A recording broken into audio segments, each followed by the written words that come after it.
Hey, welcome to the live stream. I just decided to start coming up with different titles, seeing what sticks with people. Fly fishing, welcome. Rhesus, welcome. Welcome, Alec. Welcome, Jonathan. Hello, Dandon. Hello, Oak. Wow, already 10 viewers automatically. That's amazing. Rhesus, I have no idea what that is. That name that you typed in, is that an artist? You tell me.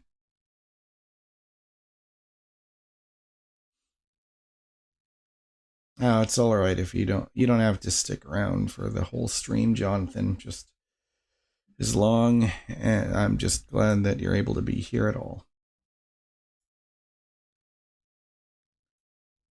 So I just finished meditating because originally I wasn't even planning to go live today because I just felt more tired than usual today, but then that's when I became aware of, oh no, this is the beginning of a pattern that I don't want to continue.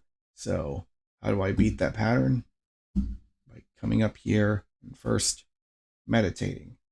I know I talk about that a lot, but the reason why I keep mentioning it is because that stuff really truly does help. It really does. And whatever things I was feeling anxious about, whatever I was worrying about in the past, like just before I started to fire up OBS and start streaming, I just listened to a meditation from Aaron Doty, and that stuff, the meditations that he makes, they are very powerful, and I hope you can see maybe some kind of difference in me, because I just feel a lot more relaxed. I feel a lot more calm. And I think something that's really great about being in this current state of consciousness I'm feeling right now is I'm not worrying about anything. I'm not thinking about anything. The only thing I'm thinking about is being present right here on this live stream and looking at the chat room.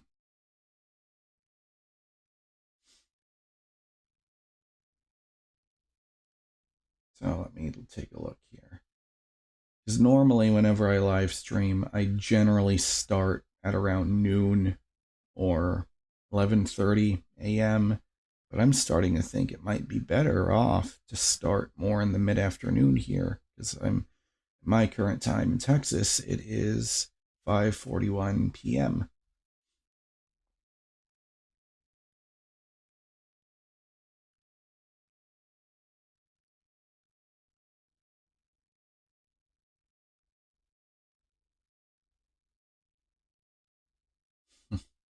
Alec is saying GG crew unite. Jonathan says sounds corny, but music is my main outlet. Well, I think that if something becomes corny, it's because it's true sometimes. Or sometimes whatever some people might call corny, it just works. CM is saying this heat is crazy. CM, is that... I'm just using my brain, but when you say this heat, are you talking about Miami Heat?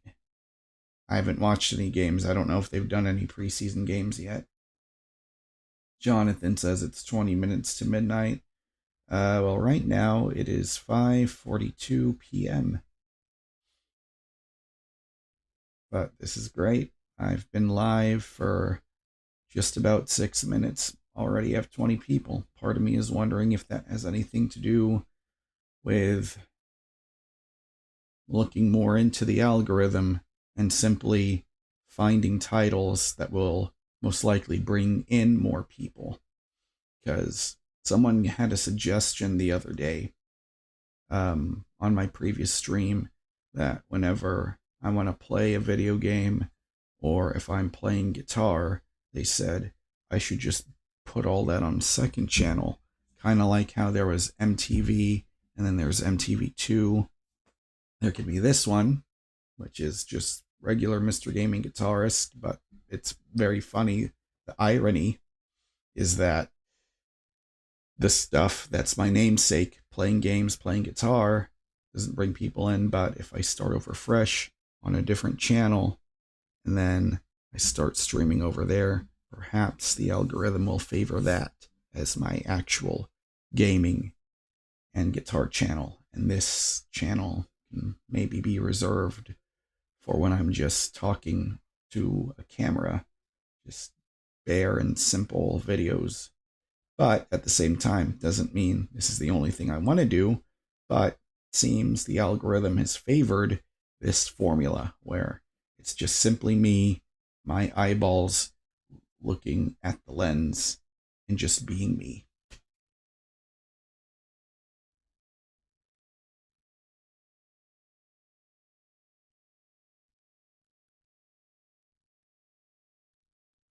Rhesus says ads, and he has a skull. Well, the thing is, at least when it comes to ads, that's how my dream can come true. So if you are seeing ads, Rhesus, that can only be a good thing, because that just means this channel is growing and all this effort that I'm putting in is finally turning into something that's turning into something that I have to show for it. So that only just makes me happy.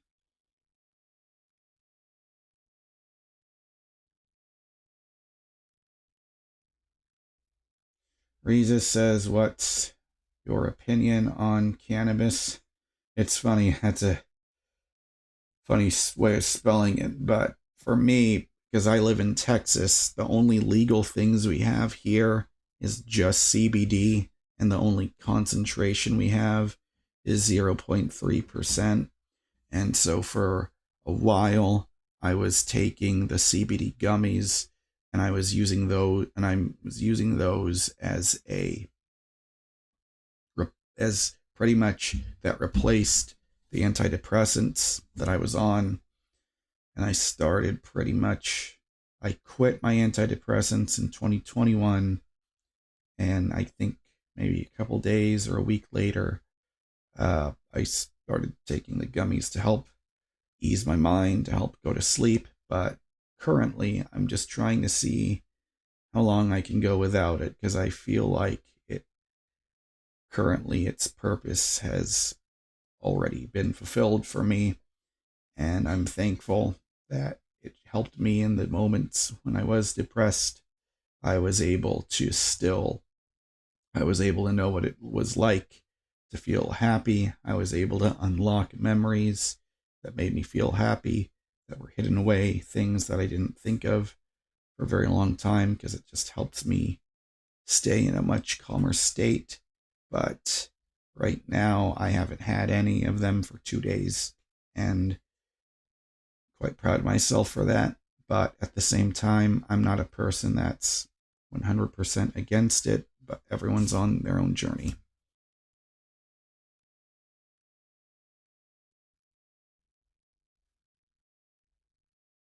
Rhesus, I've been watching Joe Rogan since 2017. Because Joe Rogan was how I got introduced to lots of my favorite comedians I never would have known about if I didn't see them as a guest on his podcast. Like, it was through Joe Rogan how I found out about Tony Hinchcliffe, how I found out about Tom Segura, Bert Kreischer, Shane Gillis, all those people. Very hilarious people. But at the same time, it's kind of funny how when someone becomes extremely popular, um, how much more people try to twist narratives. They try to make people be negative, and all of a sudden, it's like the more eyes you have on you, and to a very, very, very, very, very, very small extent, having a lot of the amount of more eyeballs on me that I've gotten over the last year. It feels very weird. Nothing can ever prepare you for that when all of a sudden you wake up and you have a video of yours get to 100,000 views, and then all of a sudden you start to see so many comments, so many people making assumptions about you. They don't know you, and there's a lot of people talking so much. And when I mean so much, that cannot be it cannot be understated enough. When you see someone's talking so much shit about you, when you would see that, it would always make you feel horrible. It would remind me of when I used to get bullied a lot in elementary and middle school, but thankfully I never got bullied that much in high school. I know for some people, bullying is when it's at its worst in high school, but I'm just lucky I didn't get to experience any of that. Oak says, don't be afraid to be yourself. I specifically titled that because that's what I just watched in an Aaron Doty video. He said that. He said, as long as you just already understand you are already whole and worthy and complete all by yourself without needing any external validation, as long as that becomes your baseline, that becomes your foundation, then you should have nothing to worry about.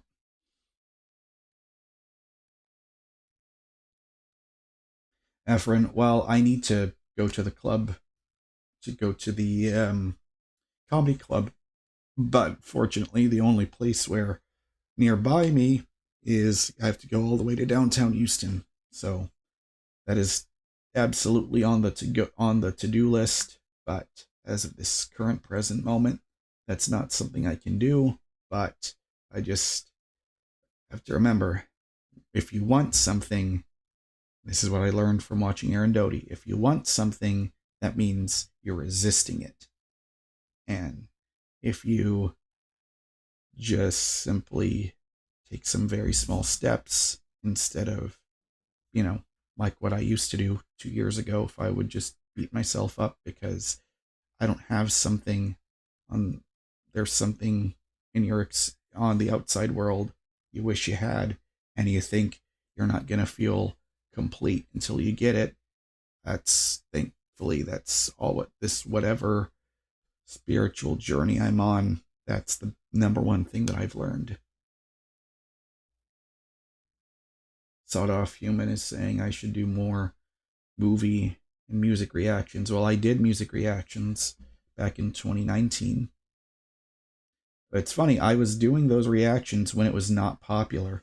I was doing them from like maybe 2015 or 2016 all the way until 2020, but then I kind of shied away from it because I spent a long time really editing my first time editing a TV show, a reaction, where to try it out, I recorded and edited, spent hours editing a reaction video to The Mandalorian, the season 2 finale, and then it immediately got taken down from a copyright claim. So that kind of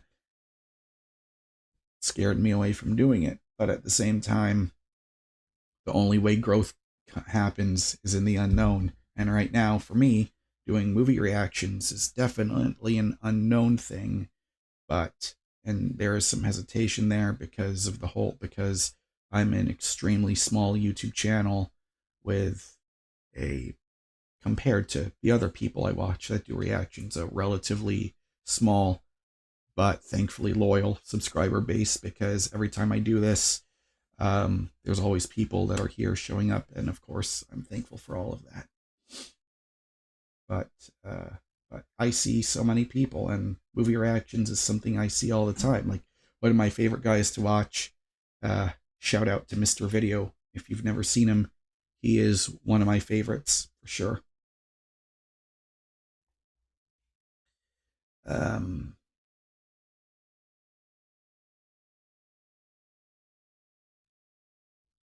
yeah.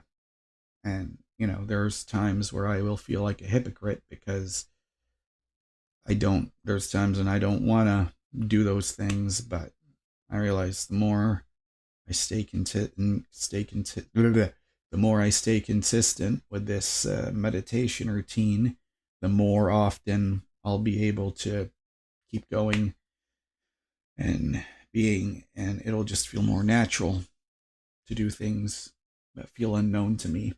For example, on the last stream I did, Jimmy, who was in the chat room, told me go and do 10 push-ups, and I did it. And then I did it again yesterday, and not on camera yesterday, just a thing just for myself.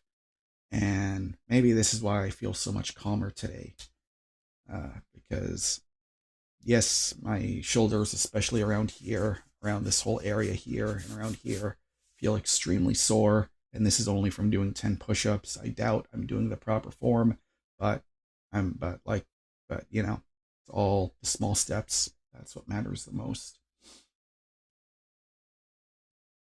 Sawed Off Human says, I was going to say you seem very calm and chill today. Good vibes going. Thank you. Because for a very long time, I had nothing but negative vibes, and it felt like all I was doing was I was only contributing to being negative. Whereas, like, for example, best example I can provide for you is when I'm talking about the Avengers games.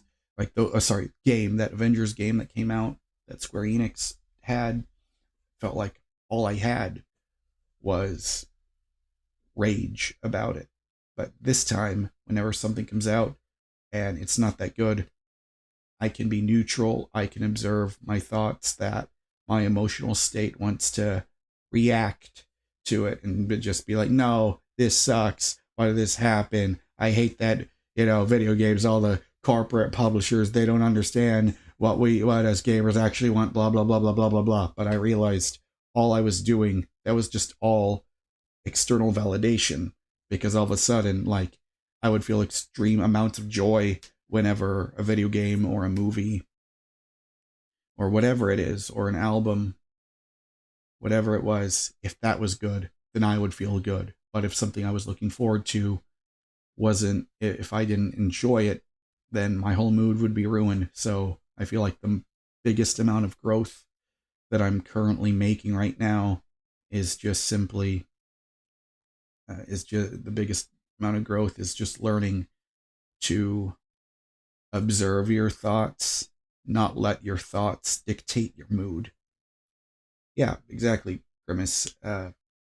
I have not seen the new Joker movie, and at this rate, because so many people are shitting on it, and because I'm seeing that the critic reviews, the audience reviews are both really bad, I don't want to waste my money on it, especially with given my financial situation. But that's the thing, right? You can't let anything on the outside affect how you feel on the inside. And I feel very fresh with that mindset because I just did a 50-minute meditation where I did that. So the person that you're seeing right now is the result of that. And I just feel this very different type of energy about me. And yeah, just that's a big thing, learning to respond to your emotions but not react to them. That's a thing, trying to get rid of that from my subconscious.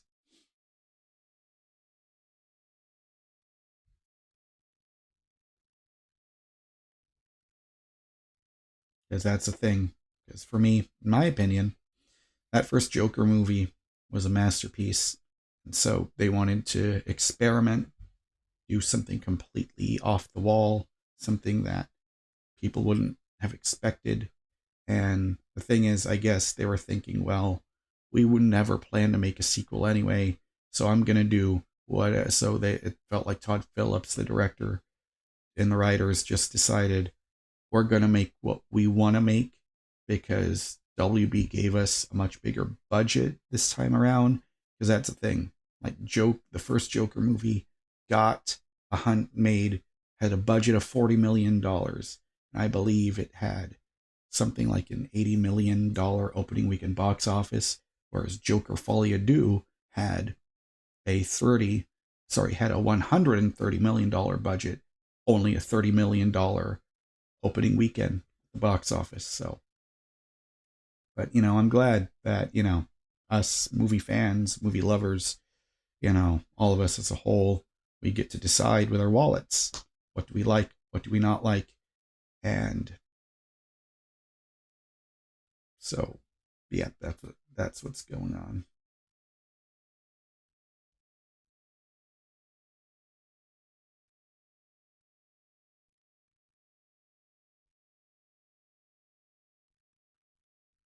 Bondarenko, how do I sound sad? Don't mistake calmness, don't mistake feeling at peace for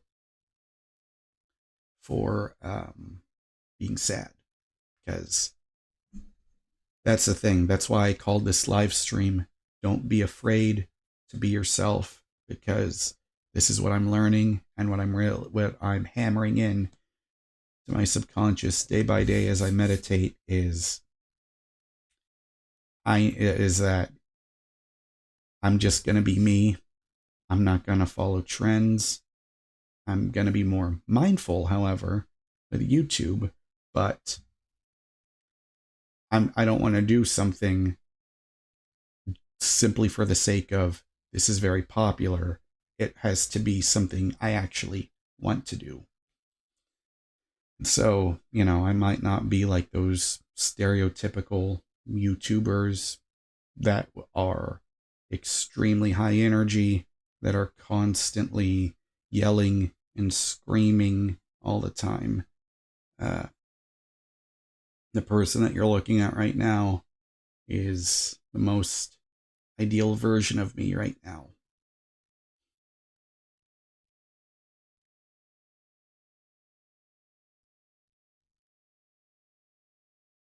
Infinitus says, we need more like you on YouTube, Jaren.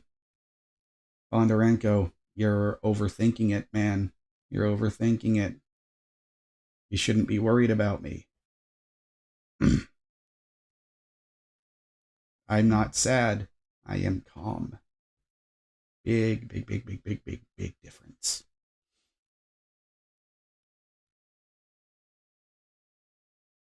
Miles is asking me, how long have you been playing guitar? I've been playing guitar since I was 13.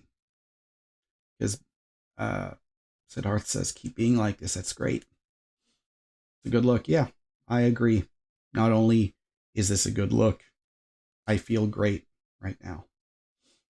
What are my plans for the stream tonight? Well, that's the thing, is I'm learning to not have any expectations. So all I'm doing is just doing what feels right for me in the moment. And currently, as of this present moment, 6:01 p.m., October 7th, 2024, right now I just feel like reading the chat room and responding, not reacting. Grimace says, have I started a workout routine? Well, I talked about this before, but I don't know if you just joined us, but I mentioned in the last stream it was very funny. If you took a look at it, I did 10 push-ups, and I didn't know if the camera could see it because I had to just turn this monitor around and do it, but I did it. Some people were saying I didn't have the proper form, or my back wasn't straight, because the one thing I really want to work on is my posture, because I feel like that's the biggest thing holding me back right now, because I've got that kind of stereotypical forward tilt, forward neck, move forward type. I think it's called tilted head, something along those lines. But anyways, yeah, I did 10 push-ups 2 days ago. Yesterday, I did 10 push-ups, and I live in a very tiny mobile home, so it's not easy to find the exact place to be able to do it. But I just decided if I just go to the living room right where the refrigerator is, there's enough room there. So I did it. And maybe that is contributing to why I feel so calm right now. Chris is saying, I think the push-ups is a great start. Try incorporating a walk in the early morning hours before it gets really hot. Being outside can be a huge mood booster. Yeah, I agree. Because the thing is, one of my favorite people to listen to, Joe Dispenza, he actually on his website has these downloadable walking meditations, because there's the traditional walking, normal meditations where you just stay still, you close your eyes and just listen to it. But I've never tried one of those walking meditations, because one thing that really inspired me from listening to Joe Dispenza is he said, the way you feel when your eyes are closed while you're meditating, he said, you want to be able to memorize that feeling so well that you're able to feel that way all the time with your eyes open. And I feel like the Aaron Doty meditation that I currently did, I signed up for his free membership for, there's this online platform called School. It's spelled Skool. And I was so delighted when I found out that Aaron Doty, one of my favorite guys to watch on YouTube, as far as learning about mental health and learning about how to see the world, how to deal with expectations, and learning to not seek external validation, learn to be happy with just you, simply being you as you are, learning that you're already whole and worthy and complete without needing anything or anybody. That is a huge thing. And I feel like I've made just today, I don't know, I just feel different in the best way possible. Simply listening to that 50-minute meditation, he just said, imagine that everyone listening to that meditation right now, that we're all in a circle and I forgot what he called it. I might have to go back and look for it, but it was I think it's like a park, or I don't know if it's a park. It's somewhere in Sedona, Arizona. I think it's called Bell Reeve. No, Bell Reeve is Bell Reeve is the prison that the Unalive Squad is in the DC Comics. No, it's not Bell Reeve. I think it's called Bell Point or something like that. Maybe someone can find it off. Stuff like going on walks, really simple stuff, can do a world of good. Yeah, I absolutely agree.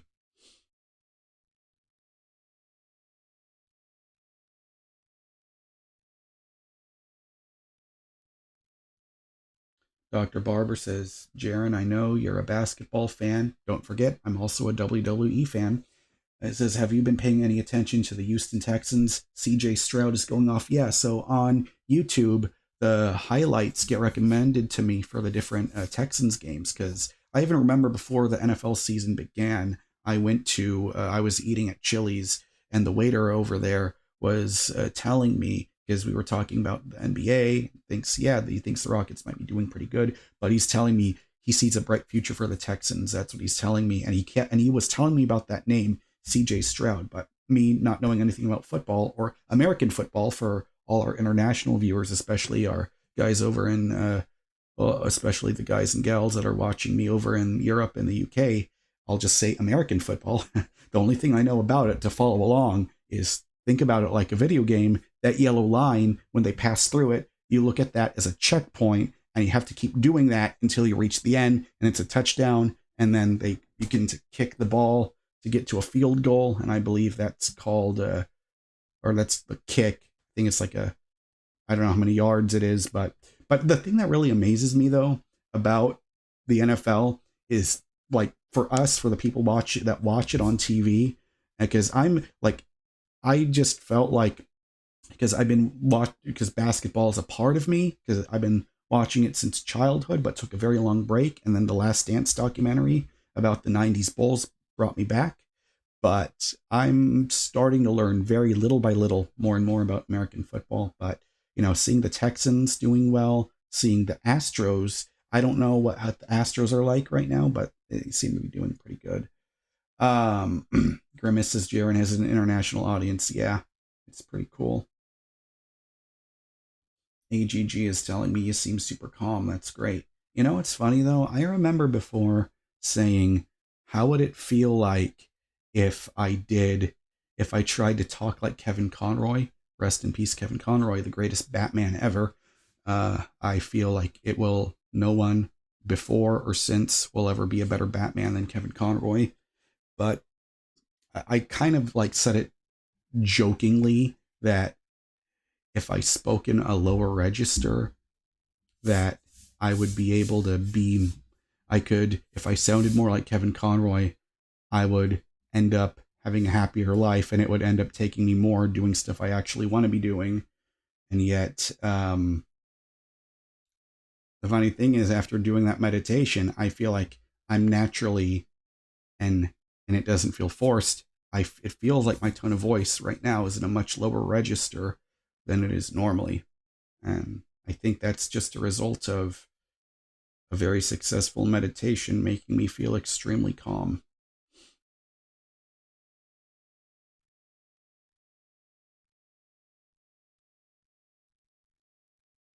Yes, Grimace says if you speak lower, people will take you more seriously. It's actually a proven method for success. Yeah, Trevor Noah, one of my favorite comedians, he did a whole stand-up routine. I think I think he was talking about what would it sound like if Nelson Mandela had a higher voice or something like that. Or and then he said he met someone important, and then he made his voice lower and lower and lower and lower. And yeah. And I think the thing is learning to be, because I think the harder thing is it's easy for me to sound quieter in a lower register, but if there are occasions when I do feel excited, then, you know, my voice is going to naturally jump up. But then again, I shouldn't be worried too much about what other people think about my voice, because that's just, once again, my old self trying to seek validation on the outside in order to feel okay on the inside. So I have to know if I'm just being me, just being myself, doing what feels natural to me in our present moment, which is the only moment we have, the only moment that's truly real when you look at time. Um, because the past, when you were in the past, that was the present, and then the future tomorrow, it's only going to feel like the present. So it's all stuff that I'm simply learning. Imagine if Morgan Freeman had a high squeaky voice. Well, Jimmy Fallon, I believe one time when there was a video or a clip of when Morgan Freeman was on Jimmy Fallon, he was able to speak like that, or he was able to, like, he made him like blow a balloon, and then his voice did get really high. Yeah, Jonathan says, I just try and take life day by day at the moment. Yeah, I agree with that, for sure.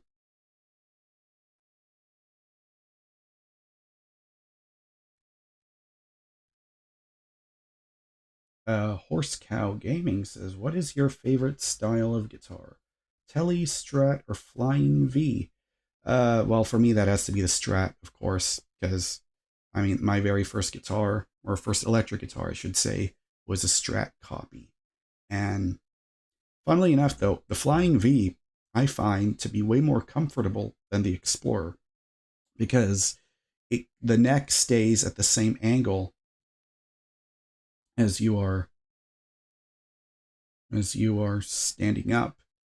Because normally, like, the neck is not completely like horizontal as it would be. So if you, nor I find the Flying V would naturally rest between your legs or in your left leg. So when that neck is at that angle, it's almost kind of at the classical angle, but that's naturally the angle that the neck is at when you're simply standing up and playing guitar.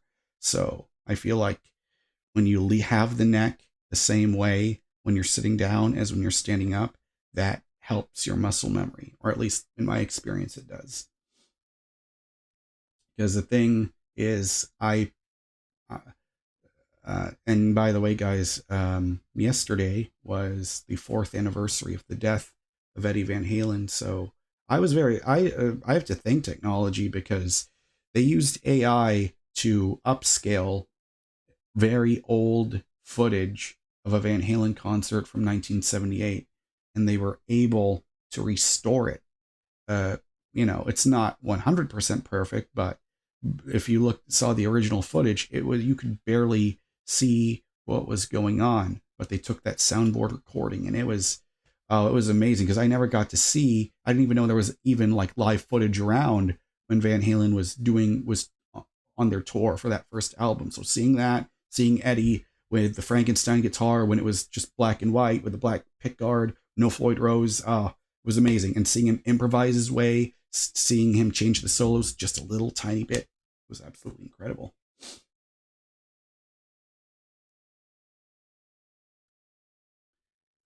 Orochu is saying, "How are you? My dad fixed my piano yesterday. That is amazing." Because I know you've been telling me about that before, so glad to see that your piano is fixed. For me, my biggest challenge when it comes to the guitar is simply learning or understanding the fretboard. Just all about improvising. Like when I pick one up and I start playing, it's really tough for me to figure out what to do next because every single time I'm just winging it. Whereas the other people I see, it's so easy, it's so natural to them. So I just want to be able to get to that state where it just becomes natural, where even when you're just noodling along, you don't have anything planned, you just pick up and everything you're playing just naturally already sounds like music. That's my challenge. Exactly, Dr. Barber. EVH was a master of using the volume pot. All those sounds out of the one humbucker and volume knob, exactly. Yes. Road Rangdang says, "Have you met any celebrities? You've met Joe Satriani, Judd Nelson, Gregory Hines, and Robin Williams. Wow. All super nice except Judd Nelson. Ooh, that's unfortunate." Well, yeah, I mean, I've met, oh, that's so amazing. You got to meet Joe Satriani. That's amazing. I got to see him when he was playing with Sammy Hagar for this whole tour where they were playing Van Halen songs. So, yeah, that's amazing. You got to meet all those guys.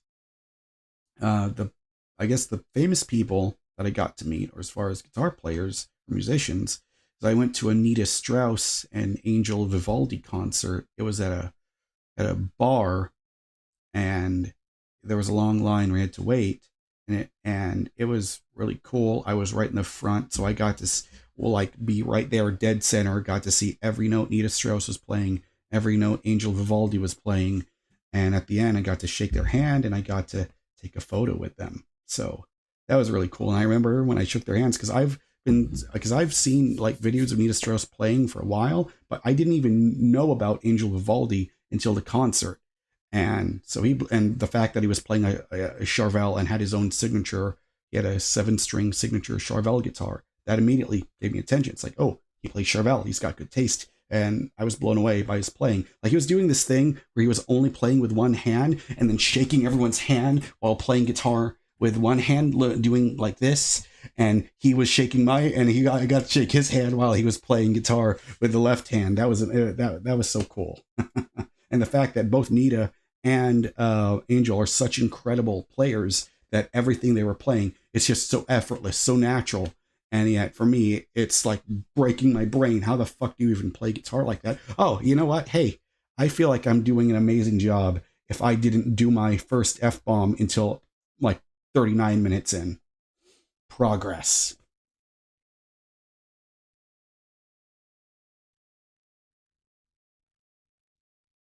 Oh, that's very cool, Road. Robin Williams was making Good Morning Vietnam in Thailand, and some of my classmates were extras in the movie.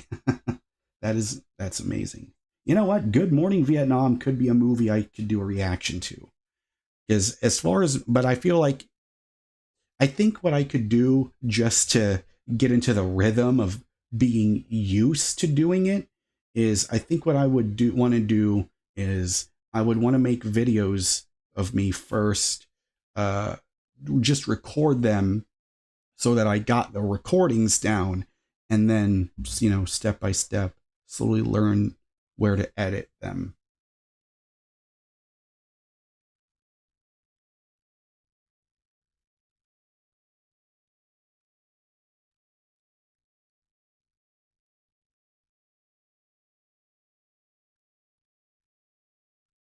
Bondarenko says, "Is it so easy to meet a celebrity in USA?" Well, that just depends on where you live. Really, obviously, if you lived in Los Angeles, that's where most celebrities, or when you think of LA, you automatically associate it with celebrities. So if you live there, I'm sure like you just bump into famous people all the time, and it's no big deal because it's like I saw someone, if memory serves me correctly, there was somebody who got to meet Stephen Amell, the actor who plays Green Arrow on the CW. Said he just saw him at like I think it was like a Randall's or a Whole Foods or whatever grocery store. And he just got to chat with him for 5 minutes. Said, yeah, very nice guy. It's like you couldn't even tell he was an actor. Had no ego, no attitude or anything about him. And speaking of Stephen Amell, I heard he's going to be on a spinoff of that USA channel show called Suits, where he's going to be the main character in Suits LA. So I've never seen the show Suits, but seeing that the Green Arrow is going to be on it makes me interested in wanting to watch it.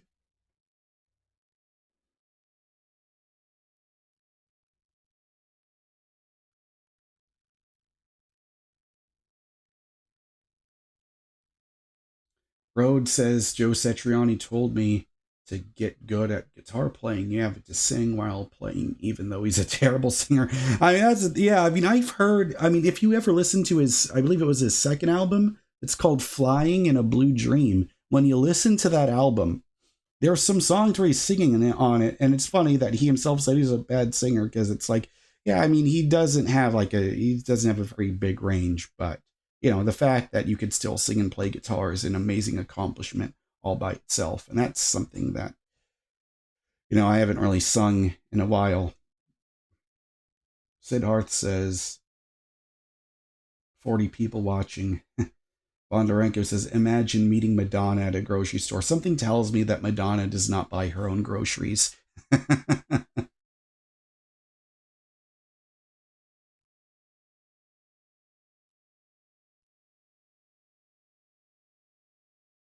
Hey, Mo is in the chat. Yeah, he was supposed to come over here today, but he's not here. And, we got the most amount of viewers we've ever had so far. We got 41 viewers. See, now I'm starting to understand. It's all about the title and the thumbnail. And so don't be afraid. And so find titles that are kind of relevant to what the algorithm has pushed you towards, and people will come. But the same time, you still have to make content that's related to it. So saying, don't be afraid to be yourself. I'm just being me right now. Like, what am I like without the video games, without the guitars? If I'm just me, just simply me with nothing else, this is who I am. What you're seeing is what you get.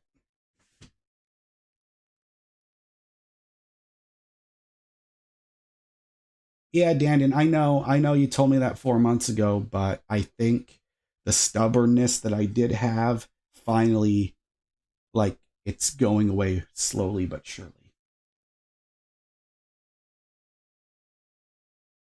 Said your thumbnails are usually scary, but today no. Well, sometimes the scary thing is really funny because, you can't to be 100% serious all the time. Or else that just feels like a way to be miserable because I still want to be silly. Like, I feel like you can still be calm. You can still try to make people laugh all at once. Right, Jonathan, if we get a chance to meet them, it's only one impression because you never know if someone's having a bad day or not. But, I will remember I was listening to the Bad Friends podcast, one of my favorites, with Andrew Santino and Bobby Lee, and Jack Black was a guest for one episode, and he was saying that there was a guy that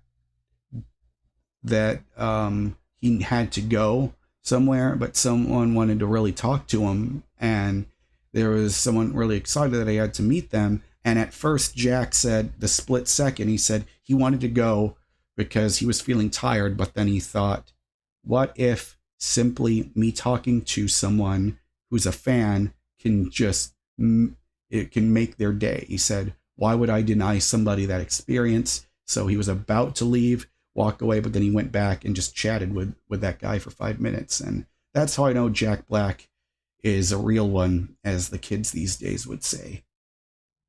Bondarenko says, Jaren, have you ever been recognized outside? No, not yet. But there was one time, well, actually, no. Before, when I used to have my previous channel, back in 2000, from 2008 to 2010, I had a YouTube channel called The Gaming Guitarist, or it's THE, The Gaming Guitarist. And when I was at my local mall, there were people that were my age that were walking up to me. Well, I don't know, I've never seen them. And they recognized me. And it's weird. I'm telling you, man, it's fucking weird. Because the thing is, everybody, like when you meet a celebrity and they seem to be nice and normal, the thing is, everybody is a normal person until all of a sudden the spotlight gets shining on you, and they're the same exact person they always were. Except the thing is, I feel like fame and money will only make you even more of who you naturally are. So if you're naturally just calm and chill and nice, then you'll be calm and chill and nice with money. But if you're already rude, if you're already an asshole to people, if you already have a narcissistic, toxic ego, like a certain person whose name rhymes with, let's just say his initials are PD. Money just makes them. That's just my opinion. You can agree with it, you can disagree with it, but I feel like that's just how it is for some people. Vegetarian says, when I met Billy D. Williams, he didn't know what city he was in. That's funny. Yeah, that reminds me of that moment in Spinal Tap when they were doing a concert and then they said the wrong name. And this whole shirt is all wrinkled up.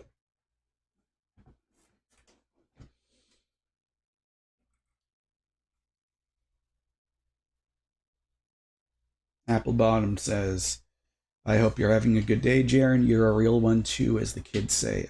Well, thanks. You were 10 feet away from William Shatner and he looked miserable to be there. Yeah, I mean, that's the thing about fame, is that at the end of the day, we're all just human beings.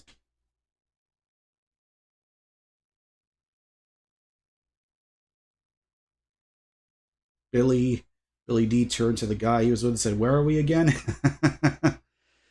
I mean, that's the thing. If you're going on those press tours over and over and over again and you don't know, it's like, and you're constantly flying and going through jet lag, I mean, I get it. I get that. No, Bondarenko, I did not give up on that previous channel. It got taken down because I had 3 copyright strikes, because this was at the time when all of a sudden it was the concept of recording gameplay footage was in its infancy. So what I did was I had that flip video camera. That was the name of it, the flip video camera. And I was recording videos for YouTube. And I was just taking it and pointing it straight at the TV. And I was doing videos of me, I think, playing one of the expansions for GTA 4. And that one happened to be my 3rd copyright strike. I think the other 2 I got, I remember getting one when I was watching G4, if there's people that are my age that remembers that channel, which was an amazing time, because it was pretty much, imagine YouTubers that talk about gaming news, that cover video games. That was on cable TV back then.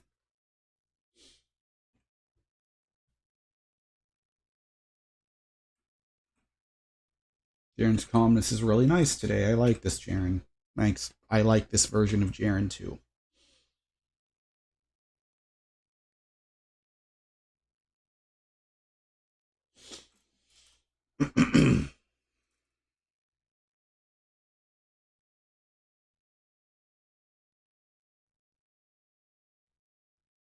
You guys are talking about a specific industry that I am not going to touch with a 10-foot pole. Spang, Jesus, that's such a funny name. I don't even want to say it out loud.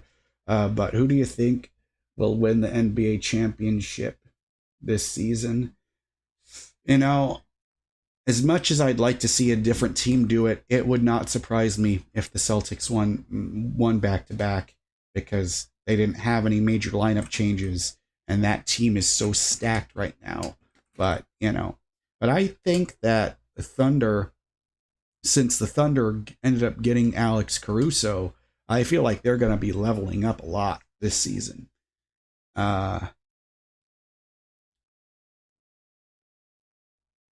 Sid Harth, I like Jamal Murray. I think Jamal Murray is more of a guy who's number two option, whereas Fred VanVleet is. Uh, I like that he brings a veteran presence to the Rockets, though. So when I saw that Fred came over to the Rockets, I was very happy.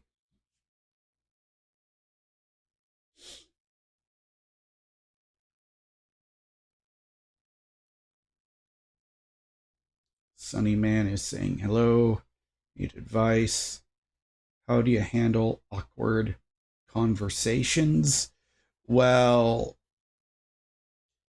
for me, I think I have some experience in that department because there's lots of times where I would just forget what I'm saying.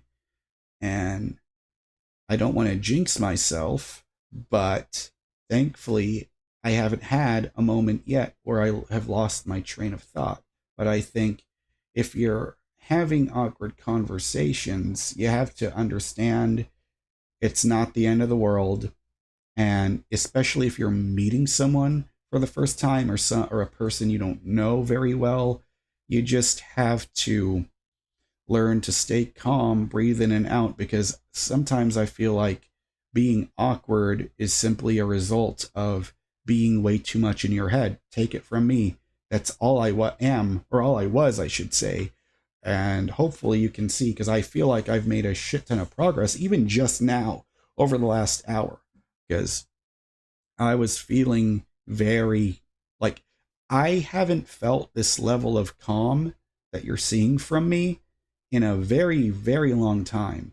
So I feel like being able to handle awkward conversations is simply you handle them and you don't let them, you just let it exist. If you're having an awkward conversation with someone and you don't want it to, and like if that results in that person not wanting to be in contact with you anymore, then that means that's probably a relationship that was never supposed to happen in the first place. Because if someone is not accepting you because you're in the moment, you're coming across as really awkward, that says way more about that other person than it says about you.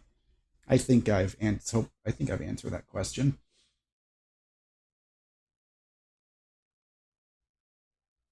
Oh, Dr. Barber, that's a great response.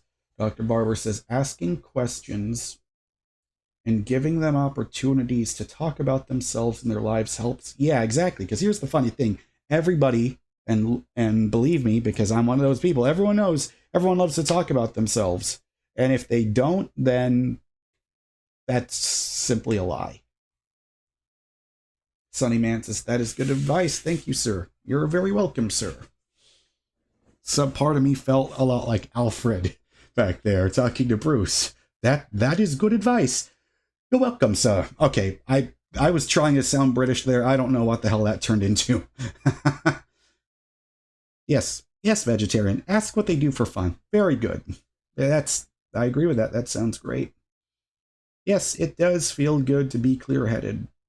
Jonathan Markham is saying there's a helicopter chase outside my house. It's annoying as hell.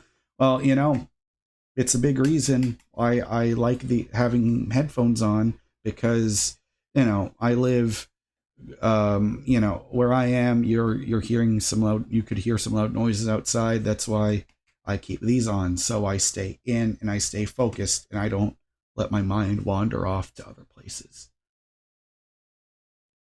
Rare Gods is saying, why is your profile pic like that? Well, that profile picture was taken in 2012, and I believe I was 17 or 18 at that time when I just wanted to make a silly face.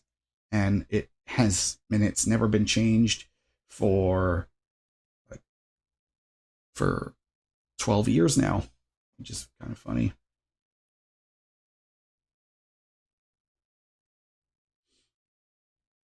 Let's see.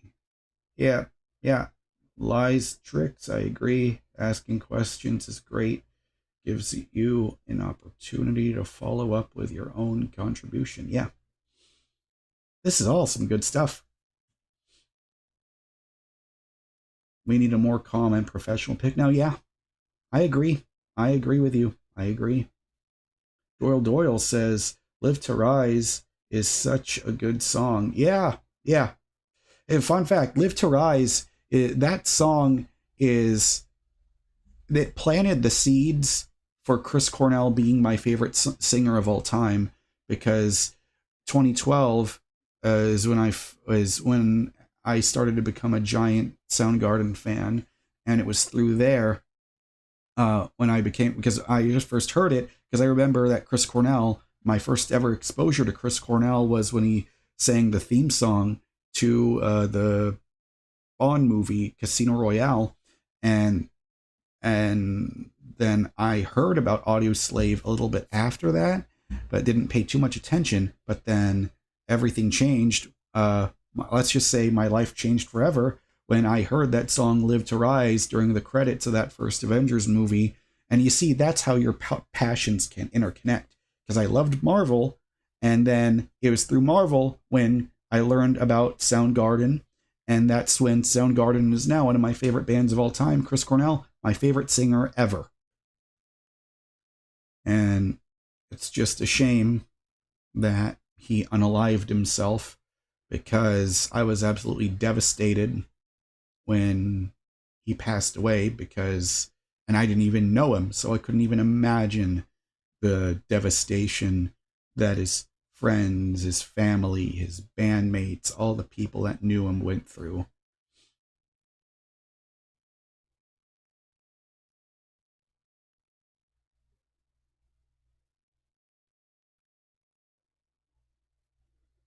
Jonathan says, there's someone I watch on here who insists Chris Cornell is the best rock singer of all time. Well, I think Chris Cornell's great because he's extremely versatile, because his voice has such a huge range, even though he is naturally a baritone. Like if you listen to early Soundgarden, he was singing very high up there. But like one of my favorite early Soundgarden songs is Beyond the Wheel, and it's a goal of mine to be able to sing that song and sing it well. And because my end goal, more the end game for me, it's funny, ironic, talking about Marvel, and yet I got a DC shirt on, is being able to I want to sing and play guitar.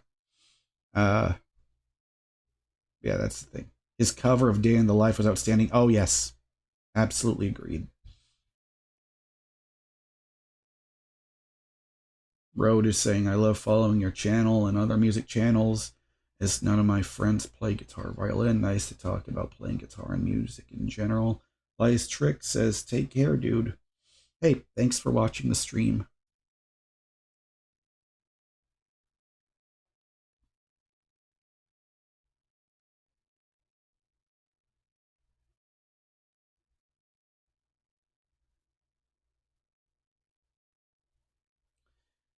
Well, that person is a I just feel like if I start talking about that person, it's only going to bring unwanted toxic attention, and so I just remain neutral on that person that you just mentioned.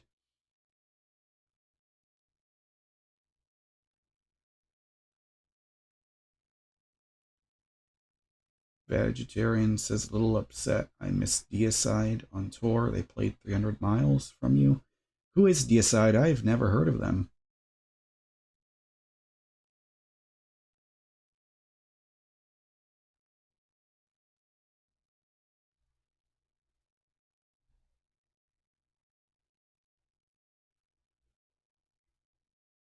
exactly, Jonathan. I get why, but don't want the toxicity in the chat. So best to leave it be. Yeah, yeah.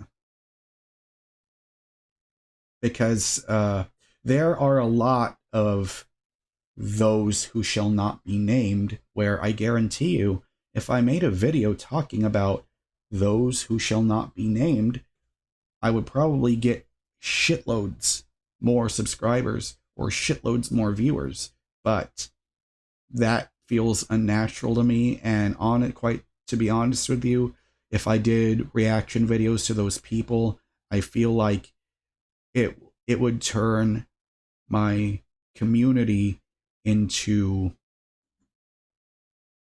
I would be digging a hole that I couldn't get out from, because then they'll be saying, hey, you reacted to that person, you need to listen to what that person says. It just feels like there's almost a hive mind or like a cult like mentality where they say, if you dare to disagree with anybody who shall not be named, and if you know, you know, then I just don't want to involve myself in those types of communities.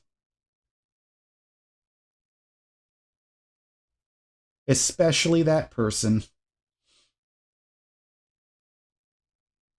Especially that person, Spank. Because I choose to remain neutral and don't want to say anything out loud. Because I have it could be paranoia, but I just get a sinking feeling that if I start talking about those types of people, that then all of a sudden I'm going to be forced to only talk about those subjects that those types of people talk about, and that's not what I want for this channel.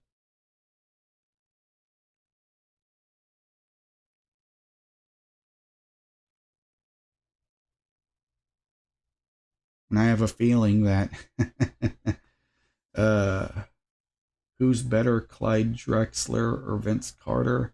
Well, I just haven't seen enough footage of Clyde Drexler, so seems like I by default I just have to go with Vince Carter because I know him more. But I love Vince Carter. It's just a shame he never got to win a championship. Because if there is anybody that, because if there's anybody that doesn't know about Vince Carter, please look him up, please, because Vince Carter he took the art form of dunking to a whole other level, and he was incredible.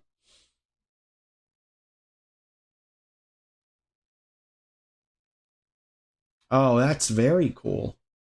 That's very, very, very cool, Rangdang.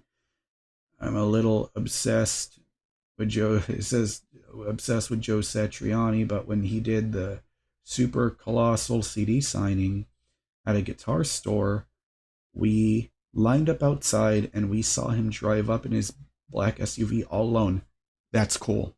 That's how you know Joe Satriani.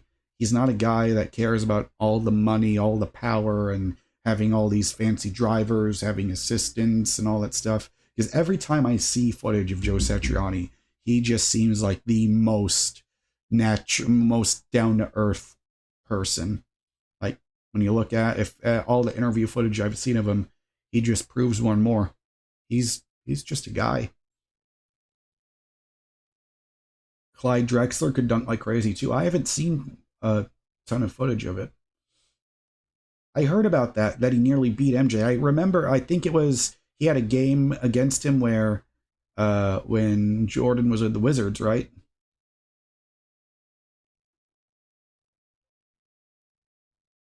Drexler was a victim of the Bulls owning the NBA. Yeah, he was, just like Charles Barkley.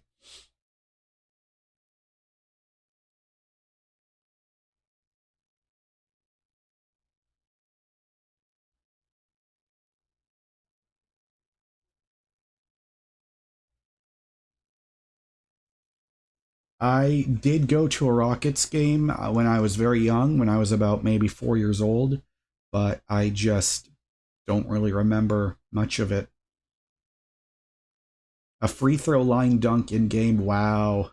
I think you're making me want to add on my to-do list, make some reactions of some Clyde Drexler highlights. Is yeah, I mean, as far as live events go, I've pretty much only gone to concerts, like maybe once every few years, but I would really love to see a Rockets game as an adult this time, and I would especially love to go, watch Raw or SmackDown, because I saw that Raw is coming to Houston. I'm pretty sure it's gonna be at the Toyota Center. December 30th, I think is what I saw when I was watching Bad Blood.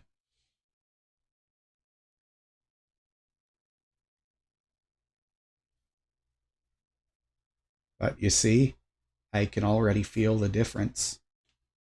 I swear that meditation kind of like changed my default mode, because like I'm seeing my current viewers drop and fluctuate, but I don't feel the need to freak out about it like I've done in the past.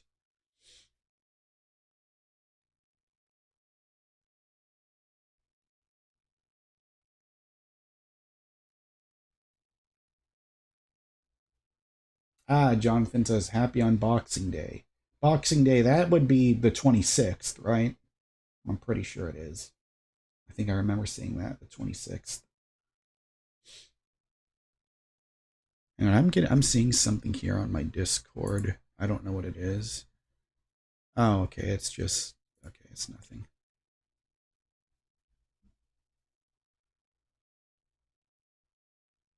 Jonathan says only part of Christmas I really like is eating dinner with family. The rest of it is just hard work. Well, hey, Jonathan, I just want to say be grateful that you get to have Christmas with your family, because all I've got is my aunt, and I just need to be happy for that. But it reminds me of an 80s song from the band Kicks. You don't know what you've got till it's gone. So if any of you are able to celebrate Christmas with your families, and you're on good terms and you enjoy spending time with your families, never ever ever ever ever take that for granted. Don't make the mistake that I made.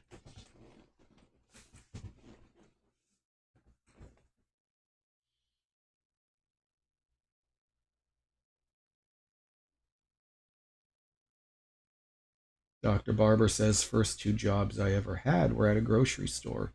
They sucked and permanently taught me empathy for service workers. Yeah, I agree, because the whole reason why I started driving for Uber in the first place was because my experiences at grocery stores and fast food were so awful. I just told myself I have so much respect for people that can put themselves through that, because oh, it's a blessing to be able to start and stop working whenever you want and not need to worry about it.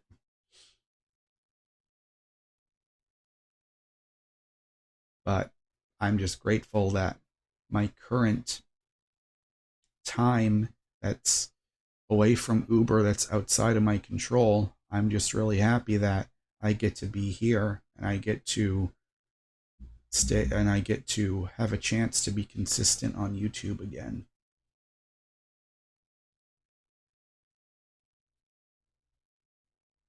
Jonathan, I agree with you. People who mistreat service workers make my blood boil like few other things can. Yeah.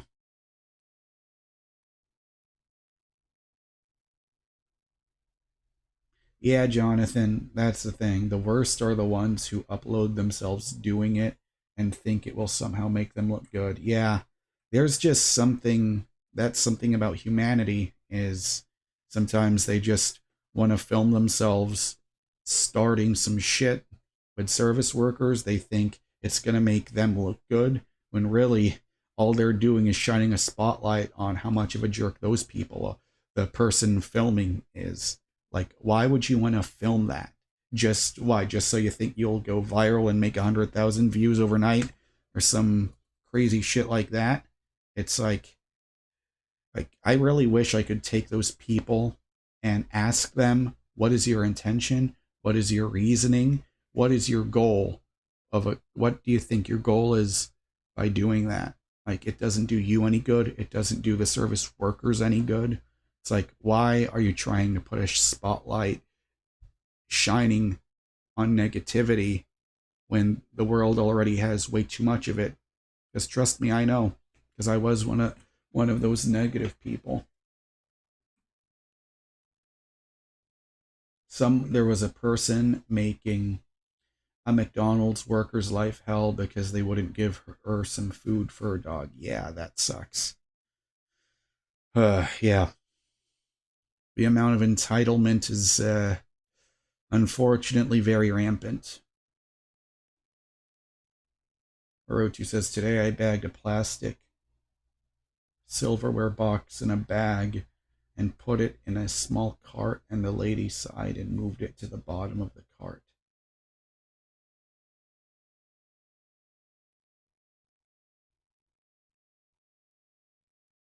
Yeah, like the whole sighing, the passive aggressiveness. It's like, instead of like being upset and angry about that, she should just say, if I ever see you again in the future, I would prefer if you put it over here at the bottom.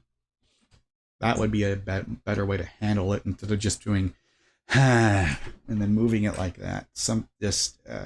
I get what you mean, the whole blood boiling thing. Jonathan says, I always feel a bit guilty after McDonald's, but it has its purpose. Yeah. Yeah, I think, Efren, we were talking about this, I think, on the last stream. But yeah, McDonald's is overpriced now. Makes me reconsider buying it every time. Because I heard that story that a lot of people that would normally go to fast food are just eating at Chili's, because for the same price, you can get, a whole, I think you can choose between like getting soup or salad and some appetizer and a whole entree for the same price as one combo now at McDonald's. It's just ridiculous. Everyone has their own opinions when it comes to McDonald's or Burger King, but right now we cooked spaghetti because it's the only thing that I know we can make a lot of and that we can afford. Casual dining, yeah, or more premium burger places, exactly. You get more value for the same amount of money these days, yeah. That's the word I was looking for, casual dining, yeah. McDonald's is pure plastic, yeah. Yeah.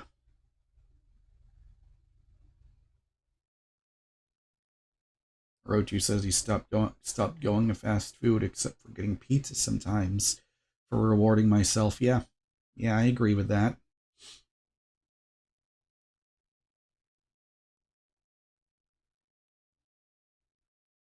Yeah, we do. Yeah, it wouldn't surprise me that there's way more burger options in America than over in the UK. I do. Yeah, Five Guys is great. I'm lucky that we have one uh close by because I love it.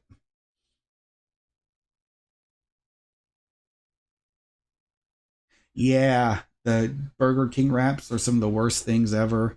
Generic chicken strip inside a tortilla with shredded lettuce. Yeah, that kind of reminds me of like way back. I remember in 2006 on VH1 watching the show Flavor of Love with Flavor Flav, and I remember he had I remember he I remember like order eating a McDonald's snack wrap while me and my aunt were watching an episode of Flavor of Love on VH1. Ryan, welcome to the stream. Yeah, I agree. Harangue. I hope Harangatang. It's a clever name. Local pizza restaurants are great. That's why whenever I find pizza, I always try to find something local, or at the very least, something that's known for their quality.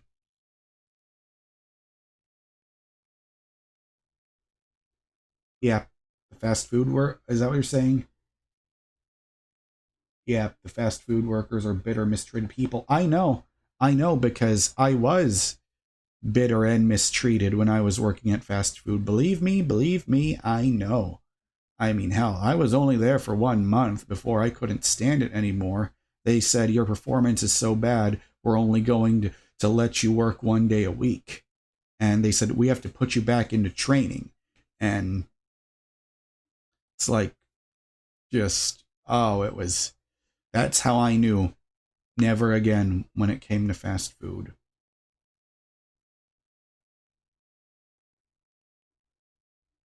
Efren, I do agree. I remember when Domino's first came out with their own sandwiches, and I remember really liking them. Like, I remember when I was a kid, there's actually a video, I believe, of me and Keanu eating Domino's sandwiches. So the thing is, you didn't have positions where I worked at the fast food place. You were either, for the day, you were either told you're either working the drive-through or or you are changing the stock on the drinks or on the iced tea machines, or you're either refilling like the boxes of the salad dressing, organizing that, or you're doing the cashier. So being able to be expected to be able to know how to do all of those things all at once, be 100% perfect at it with no mistakes, and then they get mad at you for saying, how come you don't already know it? It's that kind of attitude. And to be fair, maybe it was only that one specific location that I was at, but it left such a bad impression on me that I told myself, I do not want to subject myself to that ever again.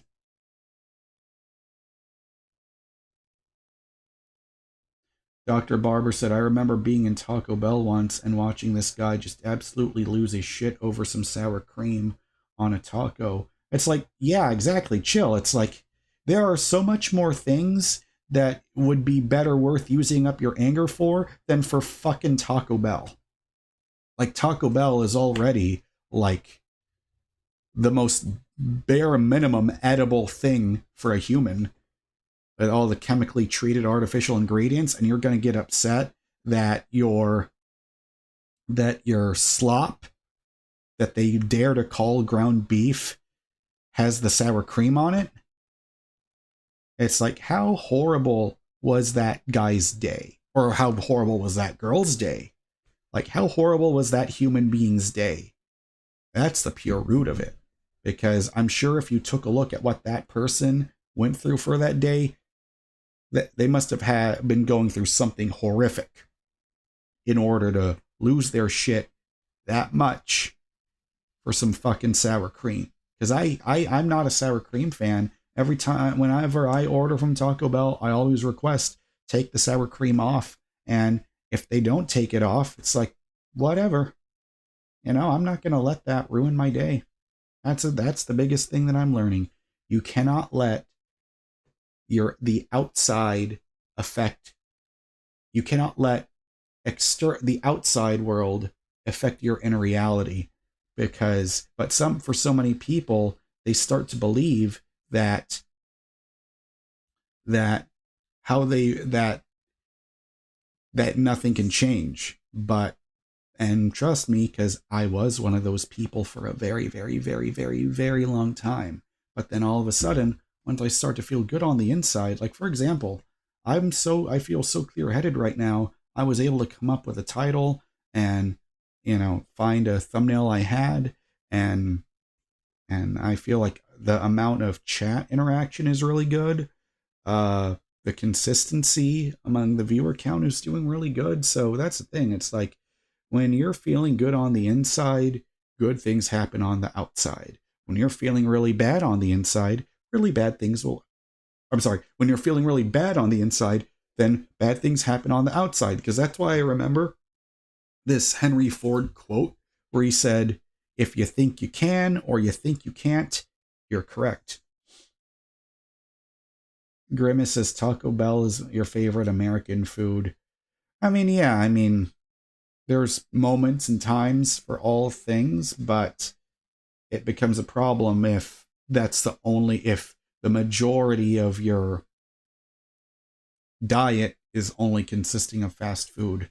Even for this little time, even though I'm not consciously being aware of a diet, I've noticed I don't feel as sluggish because I noticed I'm not eating quite as much as far as portions go, or as far as after finishing something, I'm immediately going to grab something, looking for something else to eat because the previous meal didn't feel satisfying. I don't know. I just feels like, man, that Aaron Doty meditation I did just, I don't know. It really feels like it flipped a switch in my brain for the better. Dandon, that quote is hilarious. I just had a question. You don't have to be a bitch about it. The irony. Just like whenever somebody says, hey, you, watch your fucking language.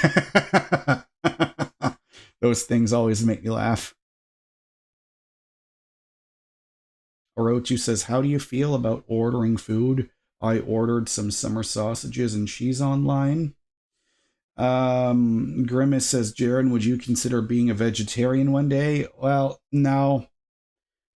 I just enjoy beef and chicken and seafood way too much in order to go down that route.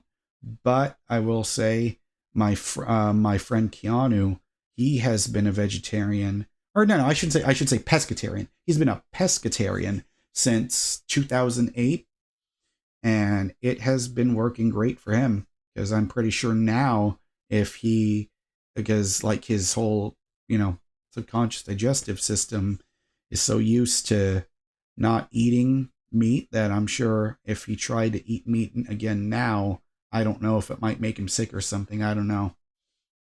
Hey, Mo is in the chat. Road says, even though I am half Mexican and I'm not supposed to say this, I love Taco Bell.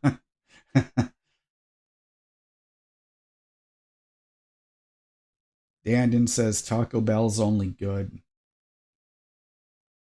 if you're high, drunk, or tired. If you eat that shit sober, you're fucked in the head. Well, then I have been fucked in the head for a long time, if we're using those metrics.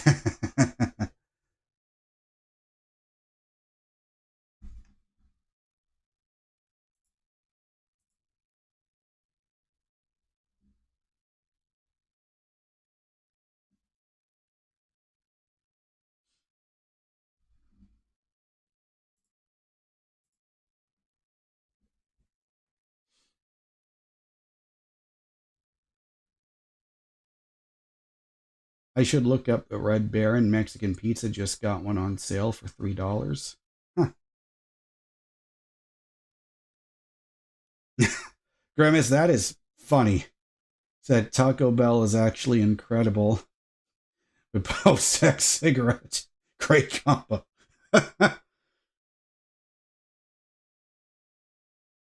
Vegetarians as healthy eating will change everyone's life. Yeah, I agree with that. My next trip to the grocery store, I'm just gonna find some salad, get some salmon. Orochu loves Taco Bell with fire and Diablo sauce. Oh yeah, Sid Arth. Yeah, I will. Noted. Grimace says, what's my favorite beer? Well, at the moment, whenever I do drink, I prefer to stick to like the local craft stuff. So in Houston, we have a brewery called Carbach, and they make, I believe it's like, I think it's called like a, generally the ones I like to go for are more like I think they're called Kolsch, like that type of German style beer.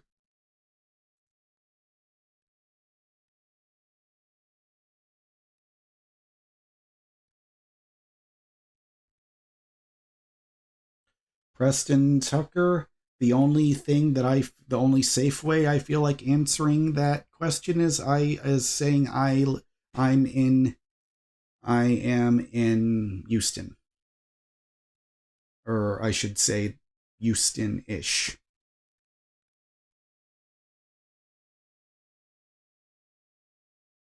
Malak says Modelo Special Dark Lager. I see.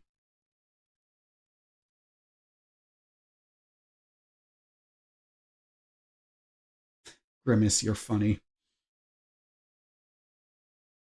You Salty is in the middle of nowhere with bears and moose around. That probably means if I took one step outside, I would be a goner.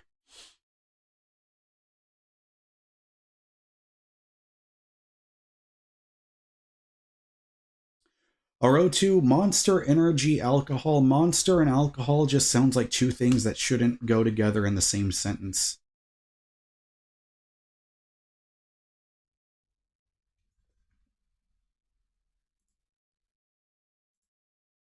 Grimace, I know you're just trying to be funny, but come on now, you think I'd actually answer that?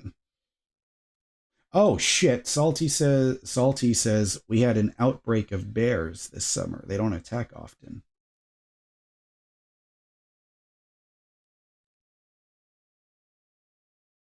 Yeah, Grimace says just being a silly goose. You know, we have to balance that side, you know, where as a lot of my haters would like to say, there's being an alpha wolf. That's what they call it. And then we also have being the silly goose. All about trying to strike that balance. But then again, if you're a person that uses the word alpha seriously, that just probably means that's someone I shouldn't. I should be knowing less about. Grimace says, I like when we have fun here. Me too. Me too. Some people are pretty serious in here, of course, and then there's certain amounts of haters that are so predictable that take it one step too far.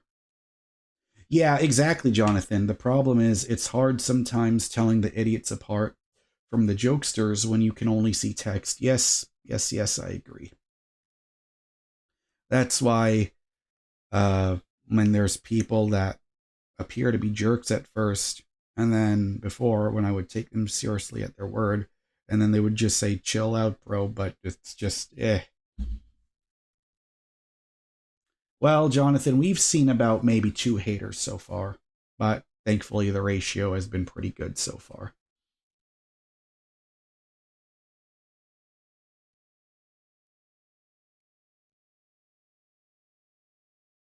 Grimace, as long as you're not being like, as long as you follow common sense, you're gonna, everything is fine with the chat room.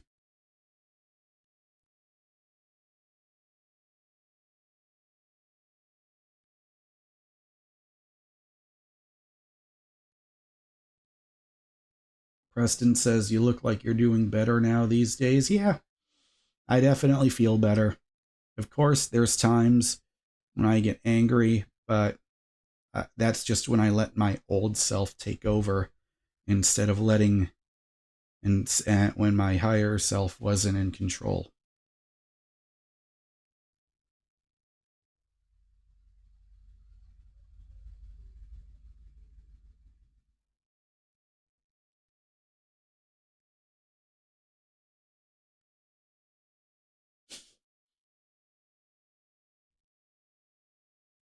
All right, so yeah, you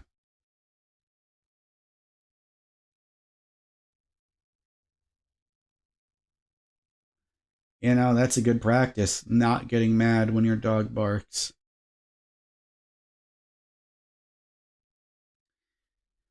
Or O2, I recommend looking up Aaron Doty, because if you want to know why does Jaren seem to be so much more calm right now, Aaron Doty is the reason why. I'm gonna try to type in something in here.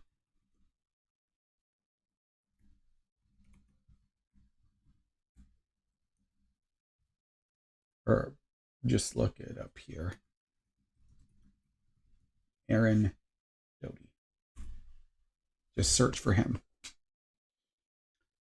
How often do you meditate and for how long? Well, my goal is to meditate once a day. I've been really good at keeping a consistent track record, but this was my first time really meditating in like the mid-afternoon, because just before I started this live stream, I listened to a 50 minute long meditation.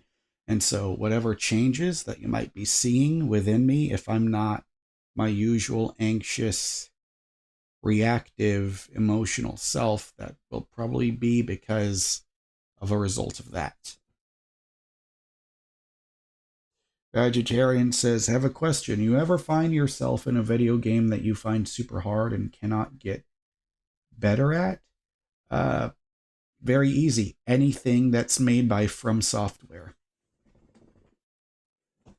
Spank says, how do I apply to become a mod?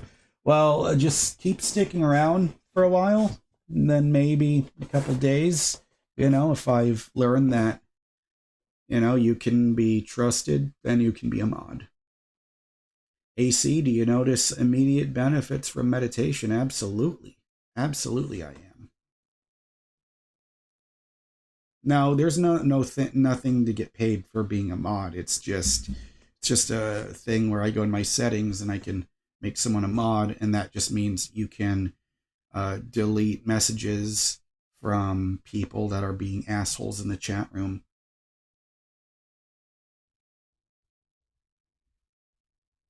But yeah, I do notice a lot of benefits from meditating. Like right now, this is the most present I've ever felt all day. I'm not thinking about anything. The only thing I'm thinking about is just simply focusing on this live stream, and that's it. However, I should be thinking about what to eat soon.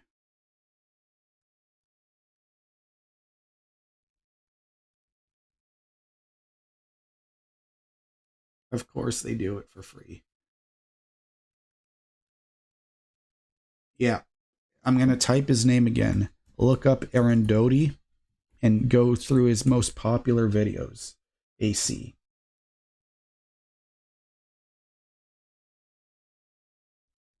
Yeah, I mean, lots of people want to talk about how bad social media is. Now, I don't know if YouTube counts as social media. Like when people say social media is destroying today's generation, I don't know if YouTube is included in that. Maybe it is, maybe it isn't, I don't know. Because normally I feel like when most people use social media as a phrase, it feels like they're mostly referring to Instagram or Facebook or Twitter or TikTok and stuff like that. Oh, Preston doesn't know. You talked about your aunt before, so what happened to your parents? So my dad passed away when I was 14, and then my mom, so for the longest time it was me, my mom, my aunt, and then my mom had a stroke when I was 24, and so this was like I want to say 9 years after my dad passed away. So then my mom had a giant stroke, and then Adult Protective Services stepped in. I was calling them to ask them for help to find a nursing home, and that's how me and my aunt became homeless, because what ended up happening was they ended up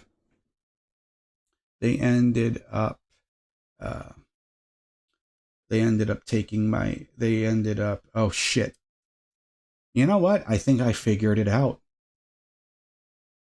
Whenever those moments, because I just felt it happening, those moments when I'm losing my train of thought, it happens when I don't feel present. Whereas when I'm constantly overthinking or I'm in my head, that's when I start losing my train of thought. And it just started to happen again for the first time. But however, that's a pretty good track record. If I was able to stream for 1 hour and I wasn't able and I started to lose my train of thought. Only at the 1 hour and 35-minute mark, I would say that is amazing progress. But I would say, who was asking that, Preston? Pretty much Adult Protective Services took over everything that my mom owned, and me and my aunt were living in my mom's house. And so they kicked me out of my mom's house. And that is as much details as I am willing to give without wanting to dip into some extreme personal details that, for my own safety, I will not get into, because that would be me being smart, and the dumb thing would be to explain everything that happened, but I'm not going to do that. That is the Cliff Notes, and that's all I'm willing to share. So that's why me and my aunt are by ourselves, and if there, and all those dude bro jocks that talk all that shit about me, they keep saying you don't do anything with your life. It's like, I guarantee you 90% of those people are probably either in college, or they're just stuck living, or they are also living at home with their parents, or I guarantee you those are people that are working those very exact minimum wage jobs that I hated, because I don't see any of those content creators jumping into my chat room to say you're wasting your life doing what you're doing right now, because it's so funny. It's always the people who are inspired by those, ultra aggressive macho men that talk the most shit, but they never end up being as successful as those content creators that they worship now, do they? I almost let my old self slip back in. I'm going to stop talking about that subject now.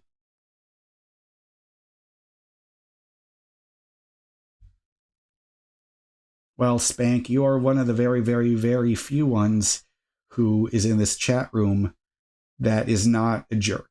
So I appreciate you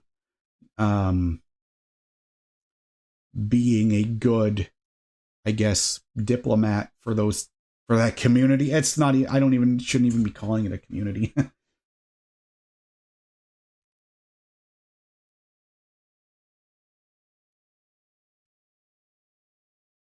Yeah, Preston says, I'm glad you're not homeless. Yeah, thank you. So yeah, we've been living here at my current place where I'm living at. We've been here since September 2021. So if it wasn't for this place, we would still be trying to find a different hotel or a different motel every single night. Some of the ones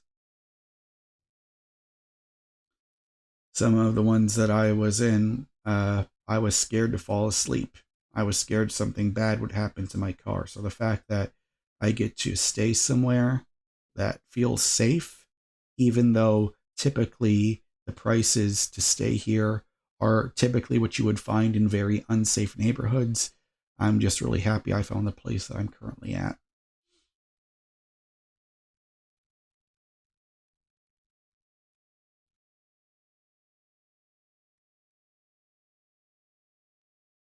Guys that you might think before you sleep is an a-hole. I don't know why you would think that, because I don't really watch his content.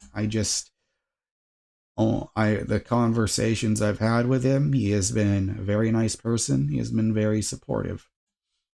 So you thinking he's an a-hole is a very foreign concept to me.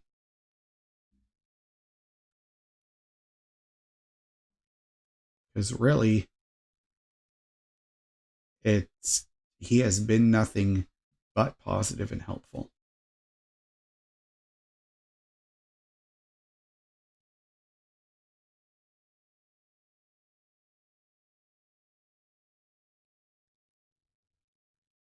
Is anyone watching the Saints versus Chiefs? Well, I'm not. I don't know if that's a thing if it's on Amazon Prime or wherever it's at. The internet is gangbusting him. Well, that has no effect on me.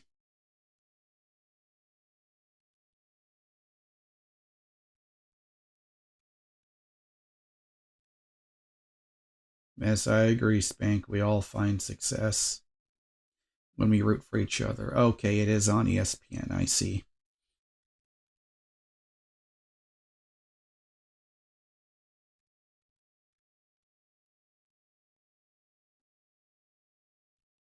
Yeah, it is 7:17.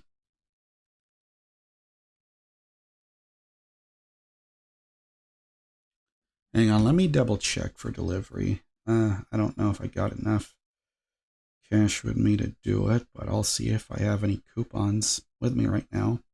And then I could do that thing where I bring it over here on the camera and I eat on the stream. Do I have any coupons? Crap.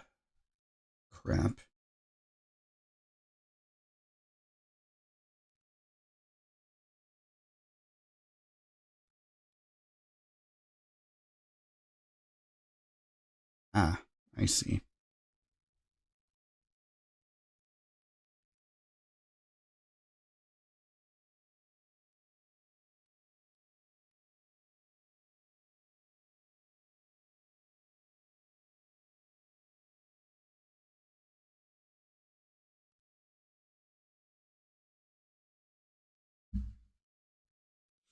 So I do have a coupon for $5 off at Slim Chickens, or if I wanted to order something.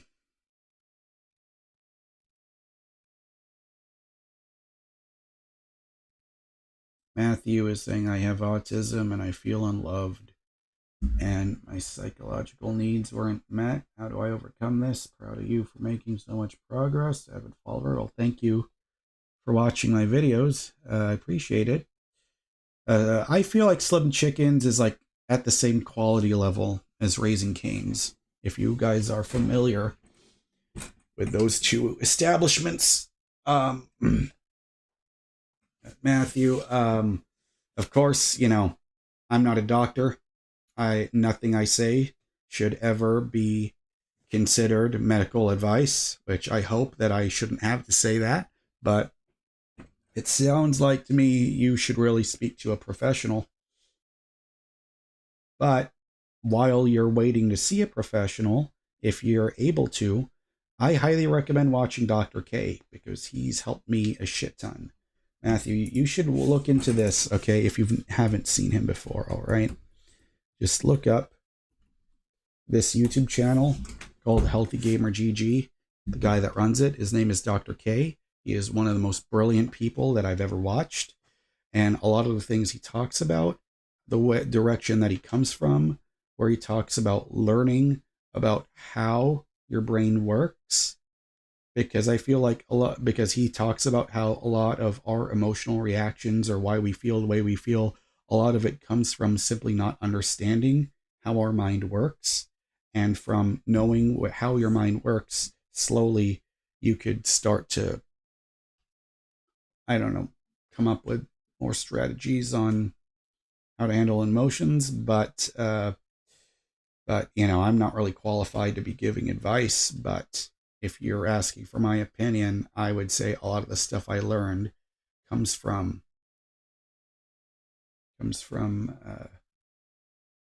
Dr. K.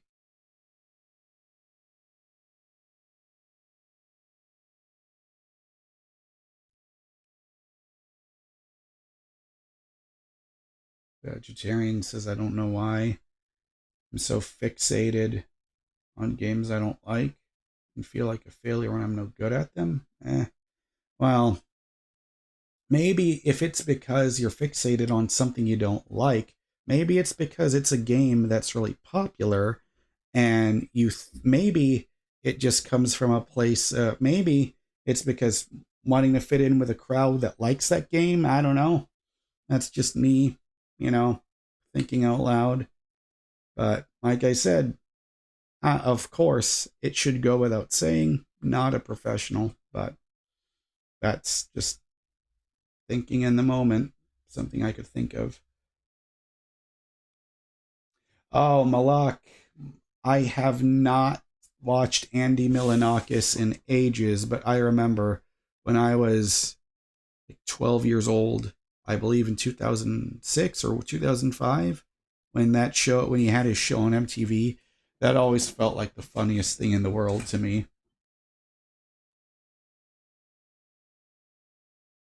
Matthew says, good luck to you, Jaron.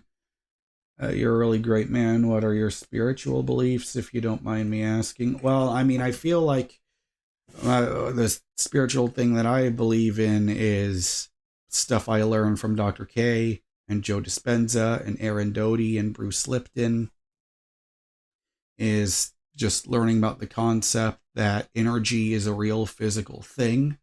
And I feel like every person is connected.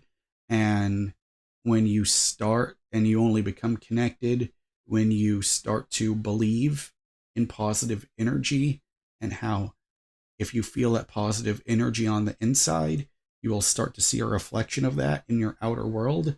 Because I've slowly have come to the belief, and of course, everyone can disagree with this, because the thing is, my number one philosophy in life is believe in whatever you want as long as you're not hurting anybody, but also no one should ever have the right to force anyone else what to believe in. That's how I see it. But if you want to talk about my spiritual beliefs, it would just be in thinking that your reality is all dependent on how you think and how you feel and how you act. And that's just what works for me. Every single person is different. Everyone has their own beliefs. And I just feel like we shouldn't judge or dismiss or be toxic to each other just because we disagree. I think that's something that was so deeply embedded in me, especially when it came to video games, or when it came to movies. I would think someone was an idiot for thinking that they enjoyed something that I hated, or vice versa. And now I don't really, especially when it came to music, I used to think all pop music was horrible until I started listening to Billie Eilish and Paramore. And that was the beginning of me listening to newer music. And now there's stuff that I really enjoy. And if there's something that I dislike, I simply say it's not for me, because I just feel like it's silly to make an overall blanket statement than to say, oh, this person sucks, or they don't deserve their success. This person sucks. You should be ashamed if you like this particular artist. It's like, who are any of us to judge someone for liking something that brings them a lot of joy, unless it's doing something absolutely horrific, like someone with the current initials SPC.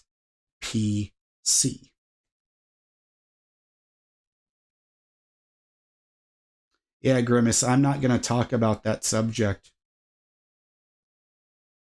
I'm not going to, pretty much, I refuse to speak about religion. I refuse to speak about politics. That's me.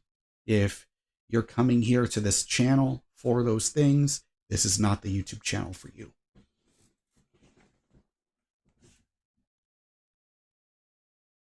Hey, yes, I agree with that, Uber Jordan. I agree. Oh, and by the way, Matthew, my name is like Aaron with a J in front, so it's Jaron. Uber said, but Matthew says, you'll achieve a lot of things in this life, Jaron. Truly, I appreciate that. Thank you, Matthew.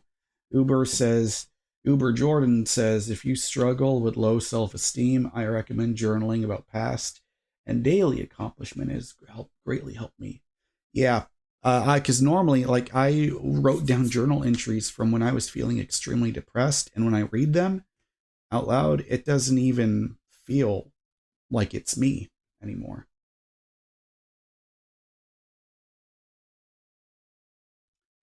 Israel says, what if being yourself is not enough? Israel, that is a lie. If believing being yourself is everything, because you have to trust me, Israel. We've been talking about this a lot. Okay, I'm gonna type his name in again because I cannot stress his channel enough. Go to Aaron Doty, watch his videos. All right. Also watch Joe Dispenza, and also watch Dr. K. Just simply keep listening to those people and it will change. Because right now, Israel, what I learned from Joe Dispenza is a belief is simply a thought that repeats in your head over and over and over and over and over again. And that's when you start to believe it. A belief is simply a thought that gets repeated so many times that it just feels automatic and becomes a part of your subconscious. Just like tying your shoes. Like, I remember when I was driving for Uber before, I used to say, I hate my life. I'm sick of my life. I'm so angry. When are things going to improve? Because I want them to improve now. And that would be me, like 2021, 2022.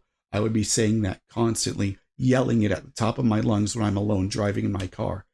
I can't even remember the last time I said those words out loud. Because if these meditation techniques work for me, it surely can work for the rest of you, because I had such bad self-esteem. And, there's still time. I still have my moments. But really, those people that I mentioned in the chat room, look up their YouTube channels, because that's all I can tell you. I can't make change happen for you. All I can do is tell you, this is what helped me, and just try it out. Well, Preston, I will say, one small baby step at a time. I was able to do 10 push-ups in a row yesterday and the day before that, and the soreness in my arms feels so extreme. Maybe that's why I'm not moving around a lot, but I'm maybe it's the endorphins working their way through my system, and maybe that's why I'm feeling oh, and also look up Joe Dispenza too, Matthew, because Joe Dispenza, I think his most valuable talks come from his podcast guest appearances, but there was also he had a live event that I think he put there. It's around there somewhere on YouTube. Go for walks and runs. Yeah, that's next on the to-do list for sure. Beach hockey.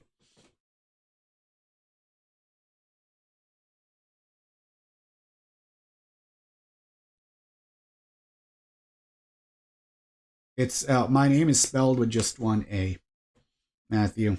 It's simply like if you simply replace that first A with an Aaron with a J, that's it. And the funny thing is, I didn't even come up with that explanation of my name is pronounced simply like Aaron with a J in front until after I graduated high school and after I dropped out of the Art Institute. So that explanation would have come in real handy, but thankfully I can say that to my Uber passengers and they get it right away. It's like just Aaron and just replace that first A with a J. There you go. Oak says seeking that immediate change can be so harmful at times. It's unrealistic most of the time anyways. Recognizing it will take time gradually. Yeah. So it's pretty much all about, from what I've learned, it's all about celebrating the small wins. Celebrating every win, no matter how small it might seem to you. Like, I did that now with 10 push-ups. I know that the people that worship AT might say, oh, you're so pathetic. Look at you. You're only celebrating 10 push-ups. What a fucking pussy. I'm sure if people that worship AT would be talking about stuff like that, they would be acting that way right now. But You got to celebrate the small wins because that's the only thing that carries you forward. Like, for example, Malak, I already mentioned this. I'm not going to talk about that subject.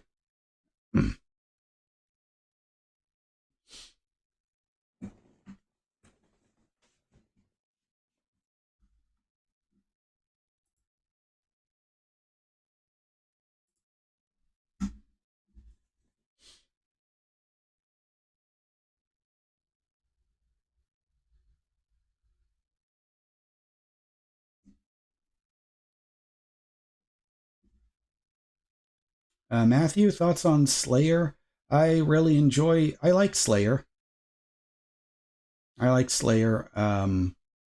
They are, for me, they are like just on the edge of what starts to become too heavy for me because I don't really like the metal music that's, I don't really enjoy the metal music that's with the growling vocals, but Slayer I like from time to time. It's not something I listen to every day, but when they come on, I enjoy it. Like, I think probably my favorite Slayer albums, other than that famous one, other than the Rain and Blood album, I really like South of Heaven, and I really like Seasons in the Abyss. Those would be my favorites from Slayer. I think either what's that song called? I think Postmortem, or what is it? Because for me, I'm more about when it comes to metal, I'm more about like Iron Maiden, Judas Priest, Motorhead, Metallica, Megadeth, Anthrax. Like once the aggressiveness starts to go beyond that, that's when it starts to get a bit too much for me. Beach hockey. I have heard of the band Opeth. Matthew said, "You look like Tom Mariah." That's the first I've ever heard of that. I've had some people say I look like Kirk Hammett, but then again, at the same time, both me and Kirk are half white, or should I say half white American, half Filipino. So, but I think that Kirk is like half Irish for his heritage, half Irish, whereas my American side ancestry is part Swedish and German. Oh, that's interesting, Matthew. I don't see a lot of people saying Load is the best Metallica album, but I like that during that time they were able to start, switching things around with their formula.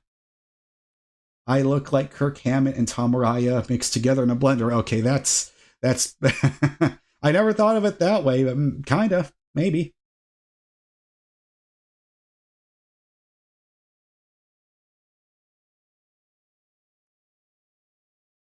Beach Hockey says my favorite is the Black Album. Well, to be fair, the Black Album from Metallica is my first real exposure to them. But for me, still, I mean, I know it's a stereotype. It's it's like saying Batman's your favorite superhero because he is for me. But Master of Puppets is still like that's my favorite Metallica album. I just wish that Cliff Burton was still with us. We could have seen what they could have done. Had he continued to live on throughout the times. But yeah, Load is great. I feel like so many people hated it simply because Metallica just cut their hair, and for whatever stupid reason they thought that that equals the band sucks now. But exactly, you know that Inner Sandman's popular when you know it and you're not a metal fan. Yeah, yeah. I feel like though you have to have a song like that if you really want to be at that level where you're touring stadiums nonstop for almost 40 years. Stadiums, arenas, things like that. Batman is too OP in the comics. Do you think Batman is OP when it comes to like the Arkham games, Uber Jordan, or the movies at all?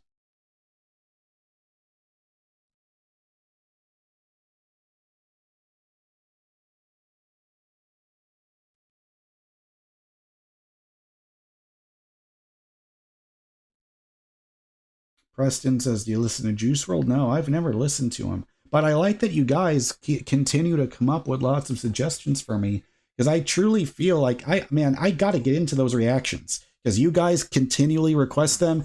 You say, I need to watch some movies. I need to do more, get back into those music reactions, because I had such a fun time doing them. It's just the whole thing about the subconscious, sort of like what Aaron Doty talks about, being in unfamiliar territory, like doing stuff that feels uncommon. Or no, come on, brain. I know this. I know the words to this.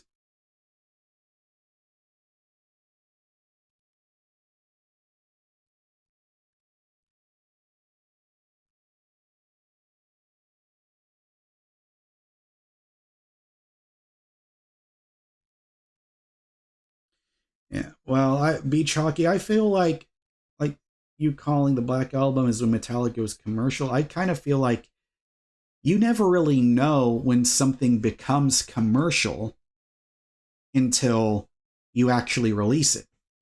Because I feel like, because they felt like they had too many long songs on Injustice for All, they really made a conscious effort to just make shorter, less complex songs.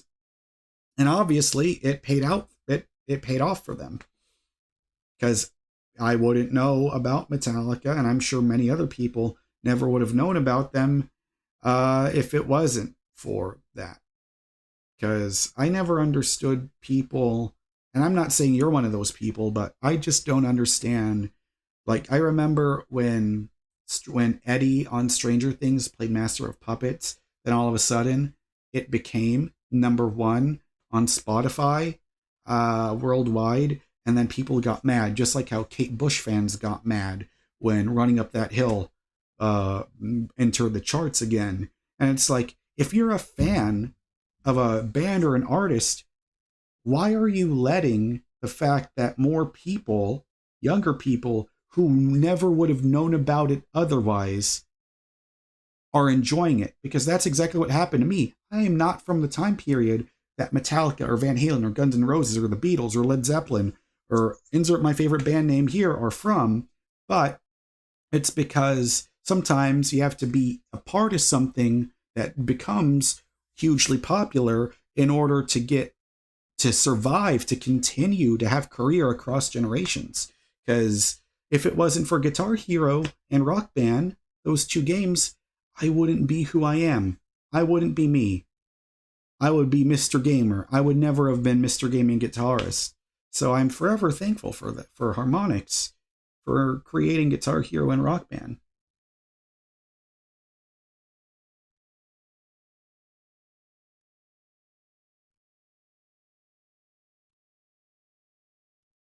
Just Mr. Hang on, I gotta talk to my man about something. Man, I'm doing pretty good if I was able to stay here for 2 hours. And look, how funny, the headphones messed up my hair. All right, I'll be right back, guys.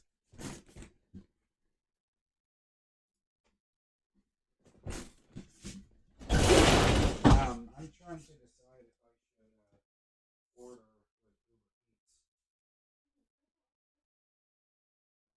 with Uber Eats. Because I've got 20. Because there's a $5 coupon for Slim Chickens. And I don't. Well, yeah, no. It's like you have to order 20 to get $5 off. But I got 40. But okay, then never mind. Then I won't eat.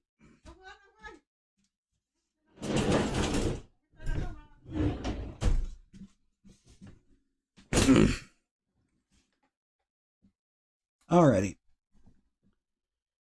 Let me see here. Preston Tucker, who's your favorite wrestler right now? Well, for me, it's definitely Roman Reigns, because I remember hearing about how great Roman Reigns was, and the first time I watched WWE live event, because I started watching the highlights. That was my first time watching wrestling, watching it, keeping up with it. Was when The Rock came back. And so it was eventually after that is when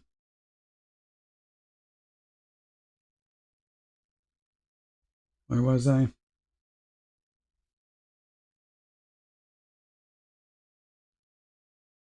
Sorry. Oh man, now I figured it out. I start losing my train of thought when I start getting in my head and feeling stressed, and you just saw that. Yeah, OTC, exactly. I swear, if I were to buy a WWE shirt, I would love to have an OTC shirt.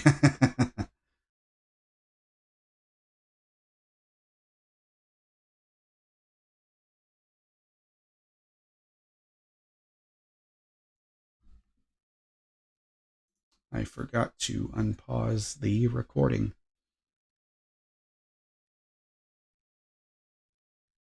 Oh yeah, I love The Undertaker though. Yeah, I mean, pretty much my favorite wrestlers like of all time. I mean, I love The Rock, Stone Cold Steve Austin, Hulk Hogan, Ric Flair, Dusty Rhodes, The Undertaker. Um, I like Goldberg. I like Shawn Michaels. I like Bret Hart. I really enjoy going back and watching those clips. It's a lot of fun. Matthew, so far, knowing what I know now, the best year of my life was 2016. Because it was during that time when my best friend Keanu was living with me and my mom and my aunt. And we just had a great time. But that was when when I started to notice the first hints of depression, because that was a rocky time with eventually with me and Keanu's friendship, because there were lots of moments when I would get really annoyed or I would just start yelling at him. And I think it's because, but to be fair though, when I apologized to Keanu about my behavior from that time period, he said, no, I deserve some of that. But he did say, but the crazy thing was at that time, and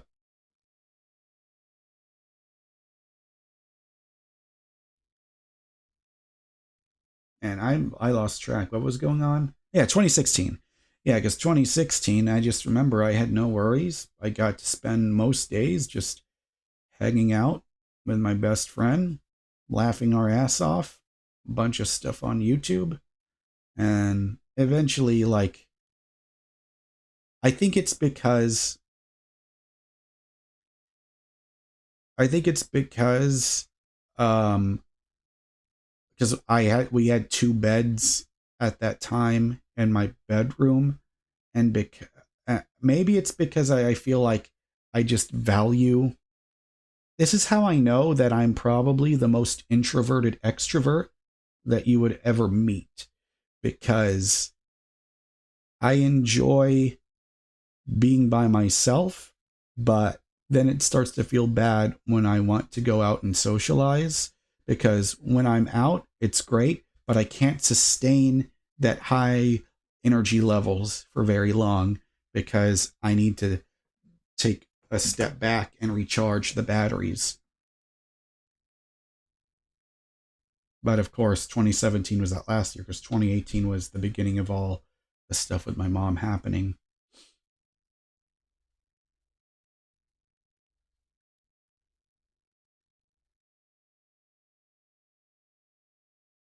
But pretty much, knowing what I know now about life, 1994 until 2018 was like phase one. I would say 2018 until 2021 was phase two. And now I feel like I'm in phase three, where, I'm here, I'm living in this mobile home. And if the person that I was from what I just mentioned from phase one and phase two was still here, I would be acting like a spoiled, rotten brat. But right now, I feel you just learn to be happy for what you currently have instead of constantly beating yourself up over and over again for what you wish you didn't have, because that dominated who I was. I mean, I just thought that was normal. I just thought this is who I am until a light bulb switched on that very first time I saw Joe Dispenza and Aaron Doty and Bruce Lipton and Dr. K in 2022. And I have forever changed after watching those people. I'm forever grateful that that those people did show up in my recommendations.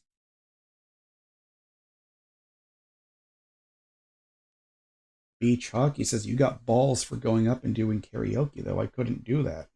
Well, the thing is, you're believing that you can't do it, because the only way to get good at it is to do it over and over and over and over again. But because I love music, and because I am a musician, it's natural for me to be on stage with music. But when it comes to stand-up comedy, that's when the nerves kick in. That's the next whoops, I think I hit the mic. That's the next mountain for me to conquer.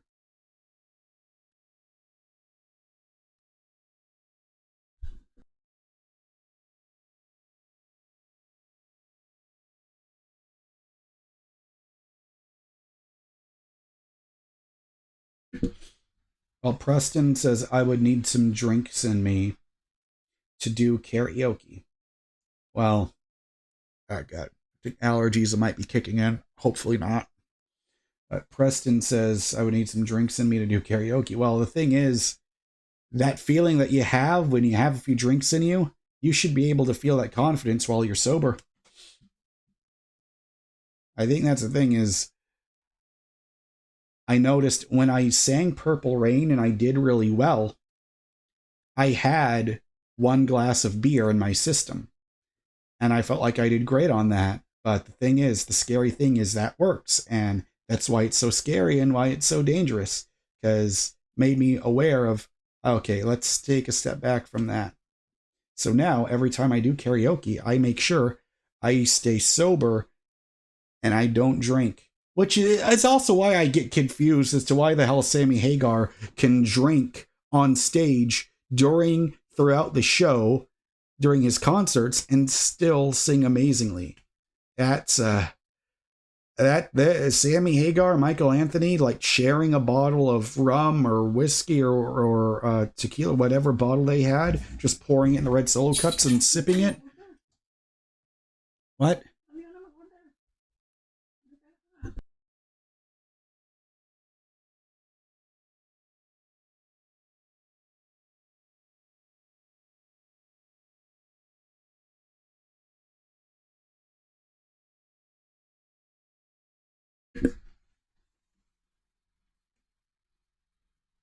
Malik, welcome. Welcome back. How long am I streaming? I don't know. I'm just learning to not really have set times for when I stream. I just feel like when I've reached the conclusion, I'll be able to stop. However, I have been going for 2 hours and 14 minutes so far. Jamie Martin says, do you drink? Yeah, I do drink, but let's just say the period of time when I drank the most was in 2020. But now I just do it, once in a while.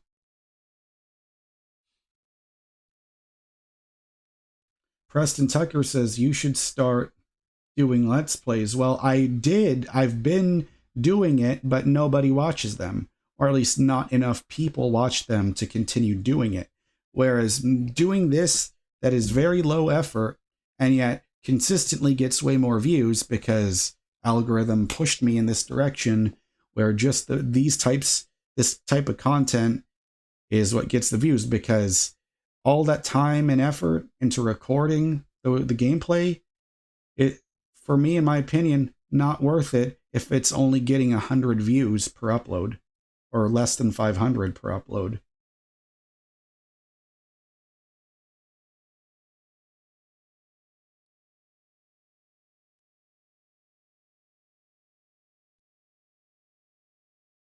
Dandin is asking, do you ever feel so paper thin, like a house of cards, one blow from caving in? Well, I absolutely felt that way from 2018 until around 2022. Uber Jordan says you could be a Let's Play streamer, but the algorithm doesn't agree with it.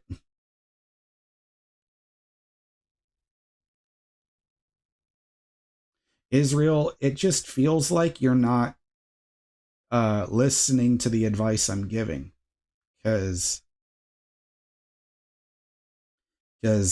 I'm telling you, listen to those guys that I mentioned. And it just feels like you want to bring up the same stuff over and over again. Like I told you, that's what works for me. Try it out. And you seem to not be trying out stuff, because I can't make, no human being can make another human being feel better.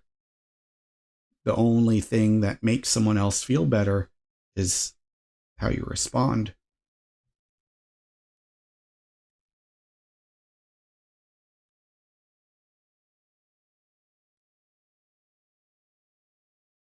Yeah, see, I had no idea those are the lyrics from a Katy Perry song. Bondarenko, how many subscribers do you want to have? The sky's the limit. I don't want to have a hard limit on my amount of subscribers, because since I feel like a broken record now, but since I was 13, or no, 14, since I was 14, when I made my first YouTube video, Christmas 2008, all I ever wanted to do was this, and now I finally have a chance at it.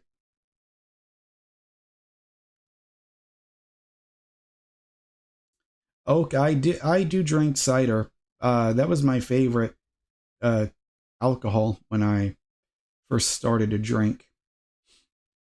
Because I think at that time, because I was still drinking soda all the time, I wanted to at that time when I drank alcohol, I wanted to drink alcohol that tasted like it didn't have any in it.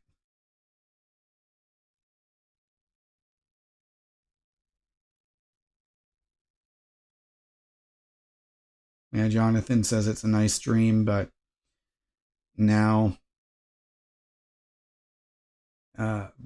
these days, it's like I'm seeing evidence of that dream actually starting to happen.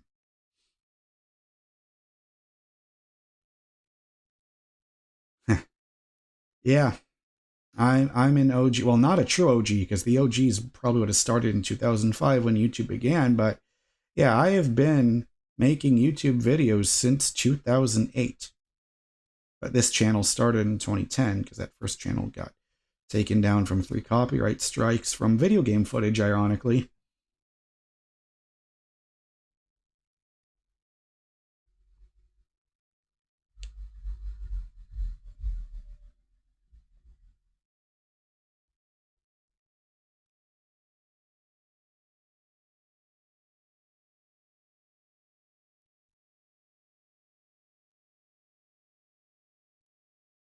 Sky says, who's your favorite OG YouTuber? Definitely has to be James Rolfe, the angry video game nerd. He was the first person, or one of the first people I ever subscribed to on YouTube.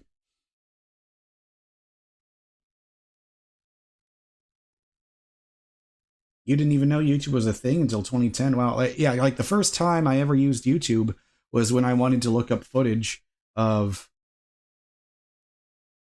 It was when I wanted to look up footage of Marvel Ultimate Alliance, that game that was on the PS2. It was like a cross-generation title, because that was on the PS3 and 360, and it was on PS2 and the original Xbox.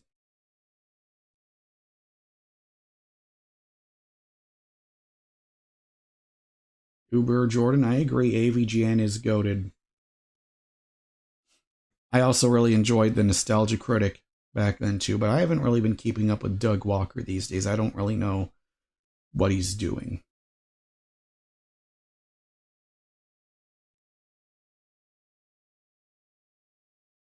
Yeah, it's going to take you back to the past to play the shitty games that suck ass. He'd rather have a Buffalo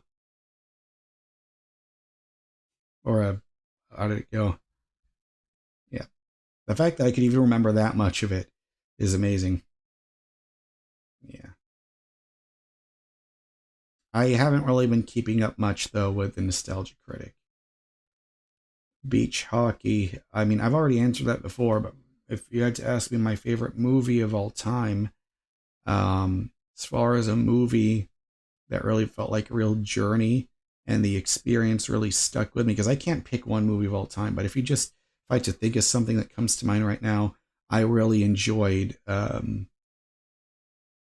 it was that movie with Leonardo DiCaprio, the one from that same director that directed Gravity, The Revenant, the one where he gets attacked by a bear. Like that whole sequence, that seeing that entire movie, seeing it as all just one continuous shot, it just blew me away when I saw it in theaters. It was a magical experience. What are my thoughts on Fantano? I don't really know him that much. I haven't seen a ton of stuff on him, so I can't really on comment on him.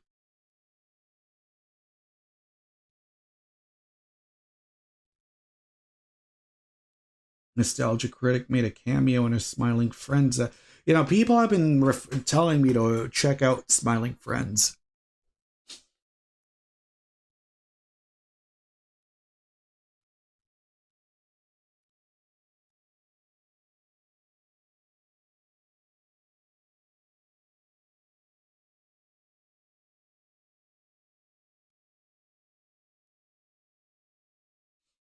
Oak says, have a good rest of your stream anyways, Jaren.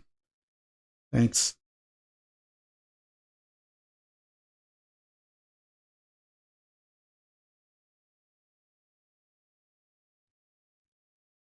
I'm just glad. Let's see.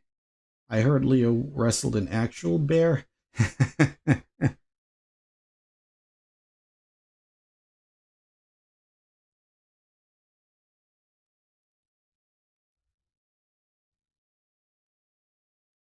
Dogs was their best song.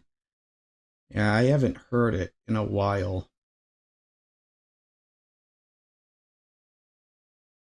Yeah, I mean, there's lots of people that love Dark Side of the Moon. I used to have, like, there was a time when Pink Floyd did a collaboration with Converse in 2008, and I ended up buying, or 2008, or maybe it was 2009, when had Converse Chuck Taylor shoes that had the Dark Side of the Moon, it had that prism with the rainbow on, with that prism.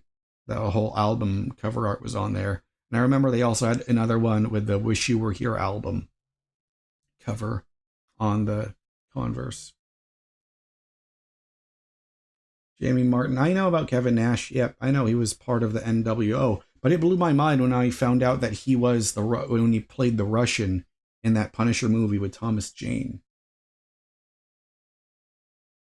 That, like, I didn't even know that when I saw that movie for the first time. I didn't know who he was, but it's funny to look back on it now, knowing it. But yeah, speaking of Punisher, I'm very excited to see him return in Daredevil Born Again on Disney Plus.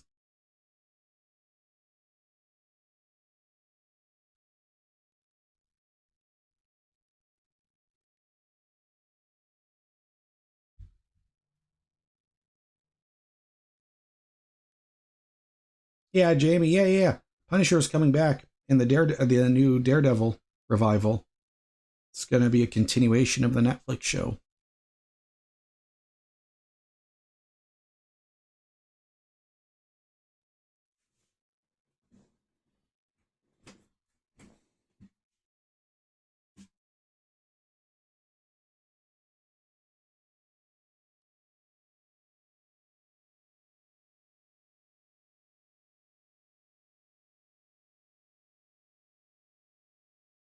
Yeah, I think Preston, you were the one.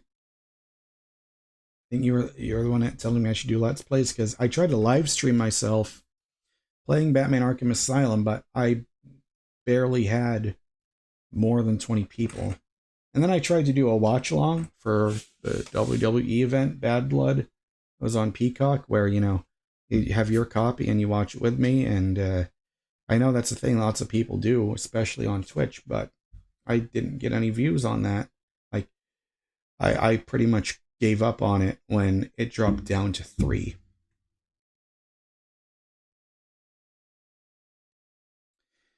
Yeah, I think I pretty much at this point, I think I pretty much should start ordering it, because if I don't order it now and then I want to get it later, I'll start to regret it. So it says here, let me see.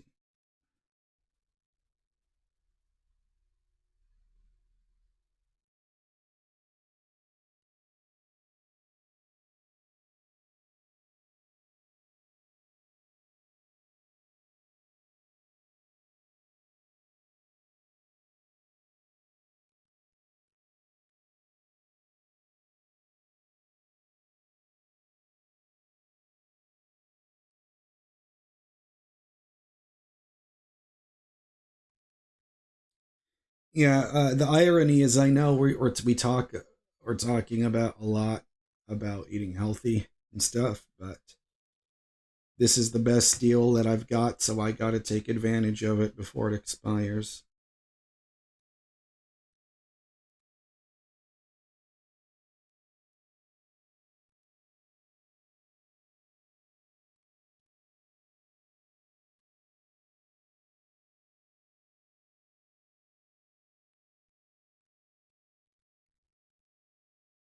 Choose the dipping sauce that I want. I'm ordering from Slim Chickens right now. Okay, now my stomach's growling. Okay, that's a sign. Fuck it. I'll place the order now.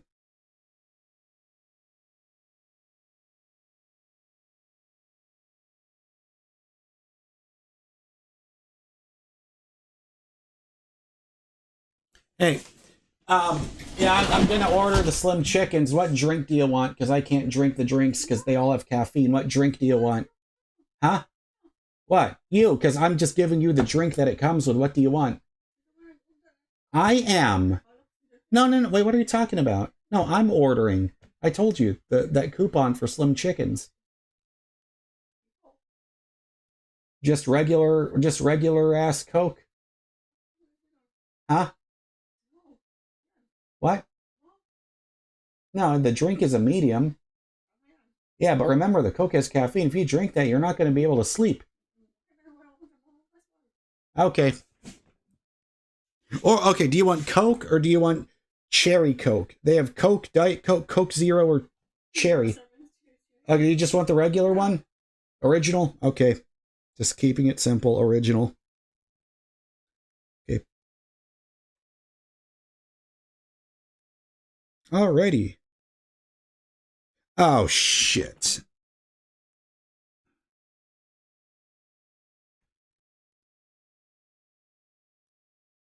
Hang on. Let me look here. Damn. Okay.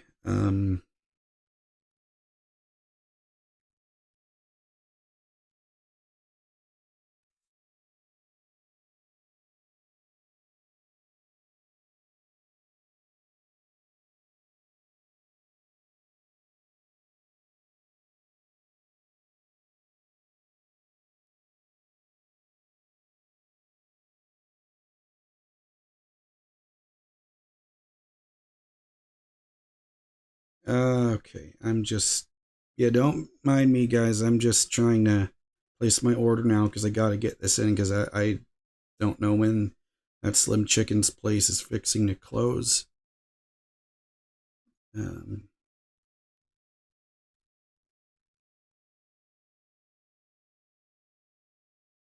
Trying to remember what card it's on.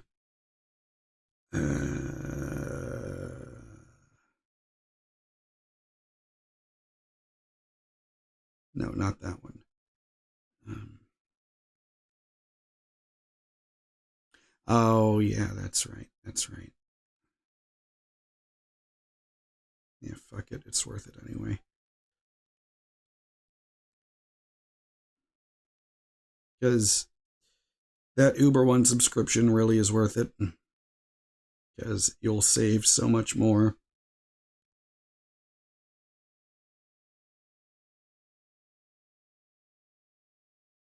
There we go.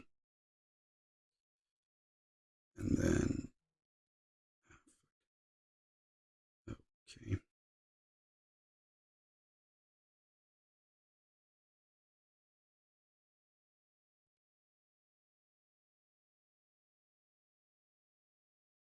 Wait. There we go.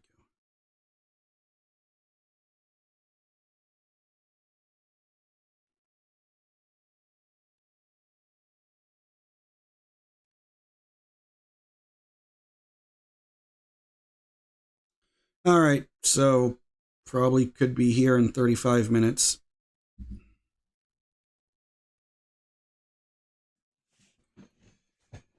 All right. Oh, you guys are talking about McCartney now.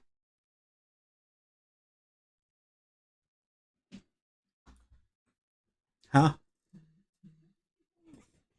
Yeah. Damn, it's so hot in here with the fucking air conditioner.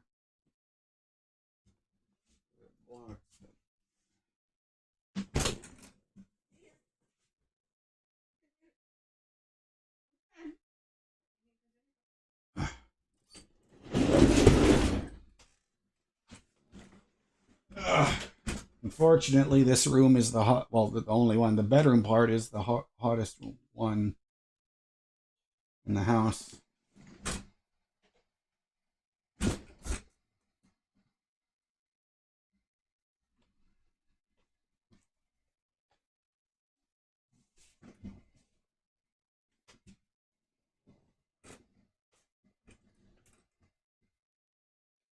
Yeah, Yoko screeching on a microphone. Yeah, that was. It's annoying.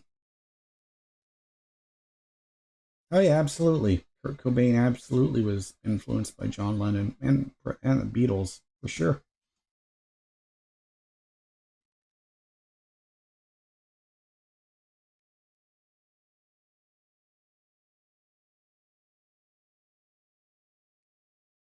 Yeah, I'll do that.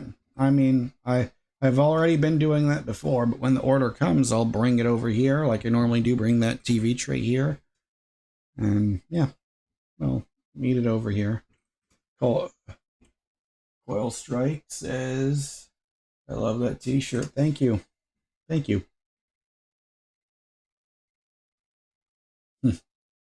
Well, Slim Chickens pretty much makes McNuggets their bitch. Yeah, Slim. Yeah, so I would say Slim Chicken's quality level is like they're a big competitor for another place called Raising Cane's, which is around the south. I think Raising Cane's also has locations in Las Vegas too. Yeah, Coil Strike. If you want to see all of them that are on here, let's see. Yeah, we got Batman, Robin, Superman, Green Lantern, The Flash, The Riddler, Green Arrow, Two-Face, Lex Luthor, Shazam, Wonder Woman, The Joker, Plastic Man, Catwoman, Aquaman, Harley Quinn, Martian Manhunter, the Penguin, Catwoman, and Hawkman. Yeah, it says get paid for Lex Luthor, yeah. Yeah, it's pretty funny. Yeah, I ordered this online from there was this online clothing store called Jack Threads. I really enjoy I like their clothes a lot. Like I got a lot of stuff from them before.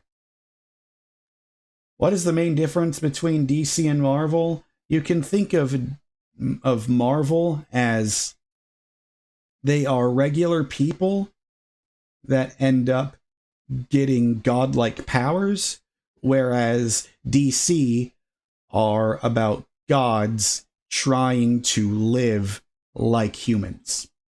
I heard someone come up with that explanation a while ago. I don't know who it was, but I just thought that is brilliant and it perfectly sums it up.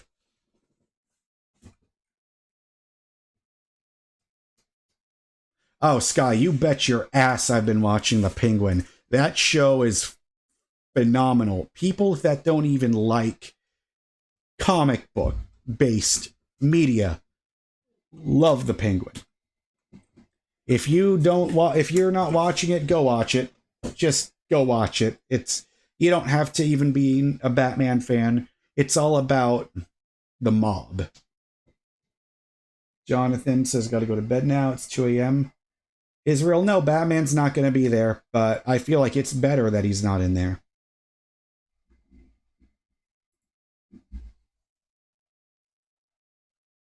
Oh yeah, episode 3 ending. That was hype as hell for sure. Thank you for stopping by the stream, Jonathan. But no, Batman. If we have to wait for the Batman Part 2 to come out. The whole point of the Penguin show is for it to be about the Penguin. Like, just having Batman in there, it would just cheapen it. I would feel. But yeah, Israel, the Batman, that they're making a second one. It's getting made. It's absolutely getting made. I've heard rumors it's going to be include the Court of Owls, but at the same time, I'm also looking forward to it. I'm hoping to see Mr. Freeze in there. Because if they were able to take a traditionally silly villain like the Riddler and make you take him seriously, then I can only imagine like the way that Mr. Freeze already was like a sympathetic. I don't know if it's empathy or sympathy with Mr. Freeze, but I would love to see Matt Reeves' take on him. No, I do not think this Batman should be in the new DCEU, or it's not called the DCEU anymore. It's just simply DCU for the new DC universe. But because that would defeat the purpose of the whole universe, because the whole point of Matt Reeves' Batman universe is that it's completely grounded and trying to be as close to realism as possible. Whereas with what James Gunn is planning to do with Batman in the DCU is he wants to have an already established Batman, kind of like same age-ish, that maybe the same age as Ben Affleck's Batman, like maybe a Batman that's in his mid-30s, early 40s, but it would be because the upcoming Batman movie for the DCU, and this is why it's so cool that we're going to get two different Batmen at the same time, is like it's finally going to be just like the comic books. You have different Batman series going on. You can have more than one Batman in the DCU, or like overall. But and people will know that, different universes. But I would say I've heard lots of people mention Scott Adkins should be Batman, and I've seen some clips of the martial arts movies he's done, and lots of people really want him for that. I know Tyrone Magnus wants Scott Adkins to play Batman. That would be interesting for sure. And I love that it's all about introducing the Bat family, and I love how they're putting it on its head, where it's not only is it going to have Robin, it's going to be Damian Wayne this time, who we've never seen in live action. And James Gunn already said in that announcement video that he did last year, talking about the chapter 1 of the DCU, Gods and Monsters, he said, I want to start introducing the Bat family. So that means we're going to get Nightwing, we're going to get Batgirl. And so that's very exciting. No, it's not confusing, because it's time. The audience is smart enough. The audience is smart enough to know.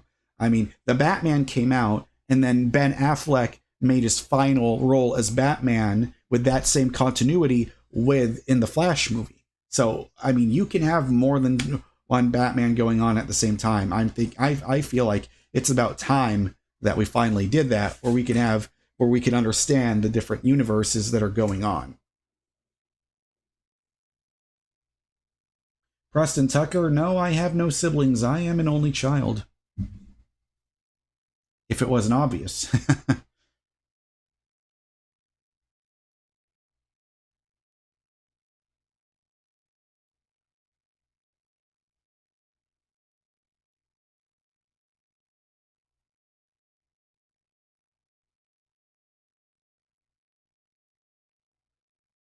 I just have to check on the Uber Eats right now.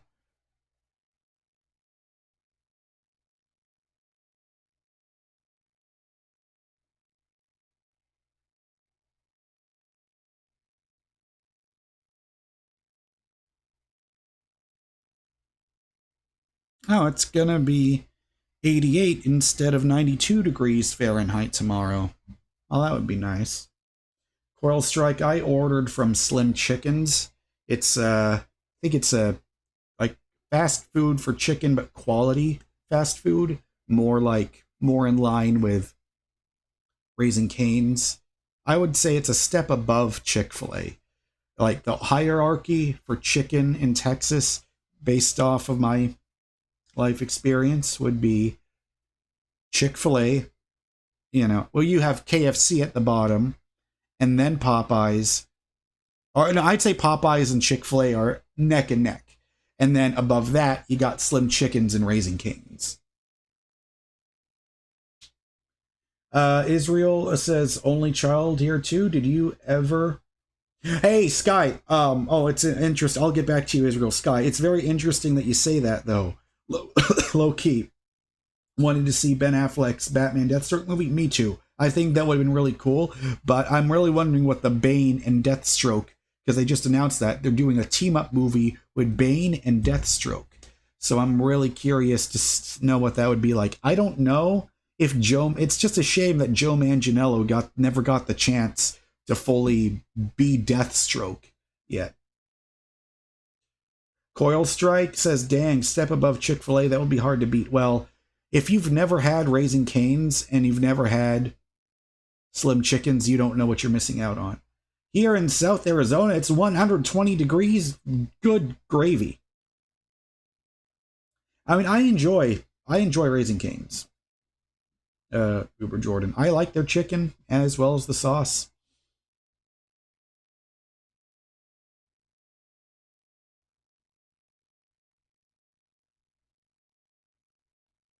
Because what I did is I ordered the combo that came with 7 chicken tenders, but I'm gonna be giving half of I'm gonna be splitting those with my aunt so she can have something.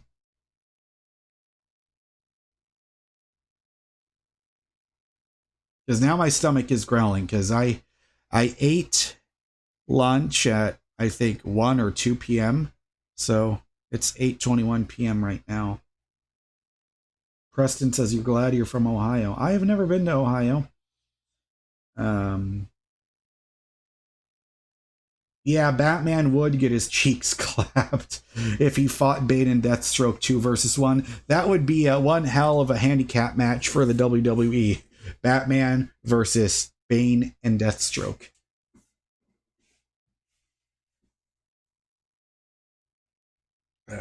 See, I can't even move my shoulders without it hurting. That's how I know those push-ups I did that I did for 2 days in a row, whereas today I'm using as my rest day. I could feel the difference. I mean, you saw how calm I've been throughout the majority of this I think throughout most of this live stream. So that, and then doing that really extra deep 50-minute meditation, I feel like it's made such a big difference. It really has. Bane is basically DC's Undertaker. That's a good way of putting it.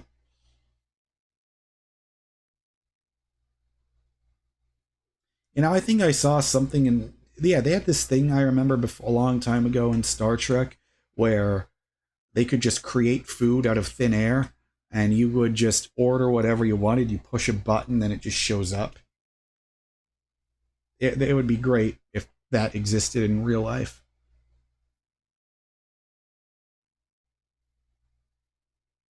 If I did a chicken giveaway, that chicken would probably be already expired by the time it gets shipped to whoever the winner of that giveaway is.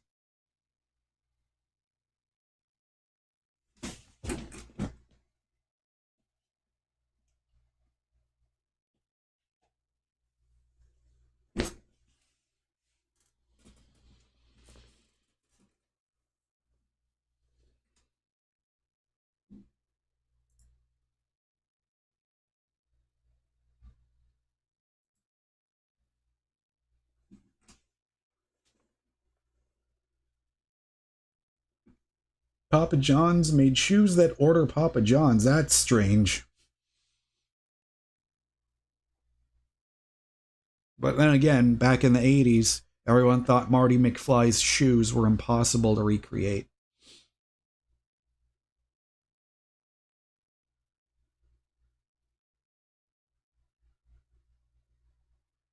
But now they're a thing.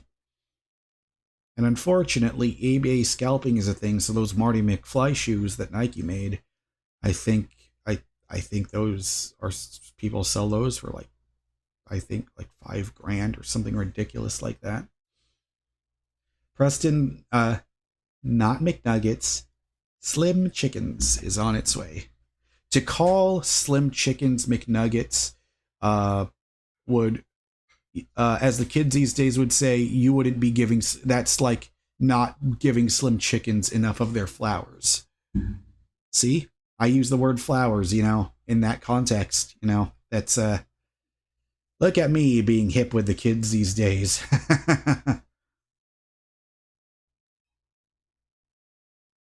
Yeah, it's got to be on the way though, right?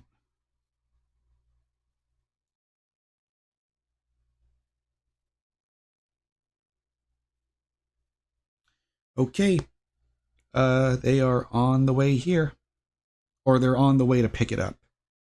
So estimated arrival would be 8:45. Yeah, I tried to adjust the truss rod on that Esteban guitar I had with the 3/16" Allen key, and it was such a rough time. I couldn't figure out how to lower that action for the life of me, so I just gave up on it. Because I loosened it up and then gave it a quarter turn and still wasn't moving, so I don't know. But at the same time, that's such a low quality guitar, but I keep it because for sentimental reasons.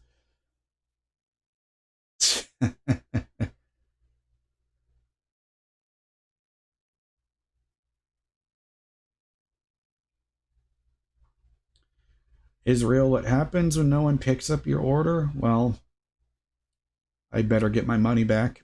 But I shouldn't even be saying I better get my money back because that has negative implications.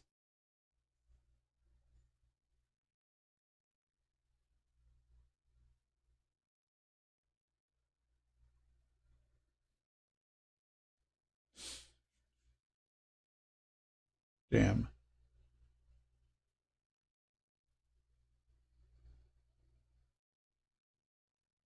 I really do need some chapstick, or, well, I mean, I hate chapstick because that chapstick brand lip balm really, like, I get an allergic reaction to it. But I'll be right back.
It's Dandon, it's absolutely insane to me that you're putting Popeyes above KFC.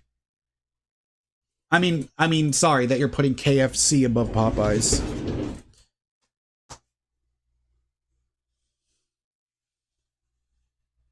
Because maybe it's just the KFCs around me. They're not that great. Well, yeah, and I've got the phone. Atiba says, you seem like you're doing better. Glad to see you're still going strong with the streaming and the YouTube thing. Yeah, thanks. Yeah, this is pretty much all I want. Or not all I want, but they're absolutely top five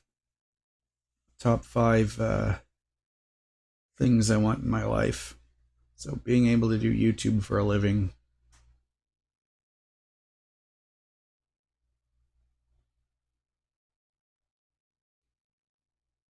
Damn, Mo, your spelling sucks. The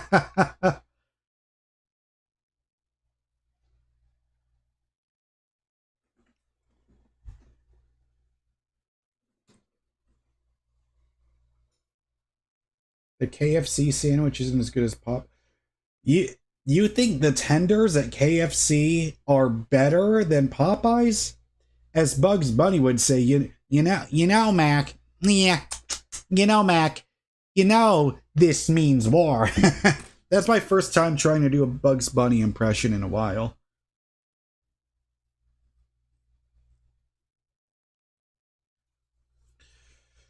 I don't know. It's like whatever state area you live in, it seems to be like an alternate universe. Because over here, in the part of Texas I am in, Popeyes is far superior to KFC.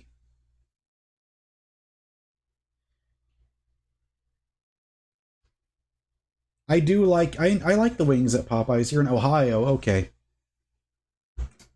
And see, my lips are starting to get really dry, so I had to put some lip balm on. Because I've noticed I have extremely sensitive skin. Because if I try to use that normal chapstick, I'll start getting like really bad rashes like around my lips here, around like the mustache area. And that dryness that I had, like it would start moving up towards that, and I hate it. So when I find a brand, I think the lip balm I use is called O'Keefe's, and and I also use the Aquifer stuff. Like I can't deal with yeah, there are few things on earth that irritate me both physically and mentally that irritate me more than fucking mint lip balm. I hate feeling that fucking menthol shit on my lips. It's just ugh. And it takes hours to go away. It's like, nah, as soon as I see there's mint on a lip balm, get that shit out of here. Mm-hmm.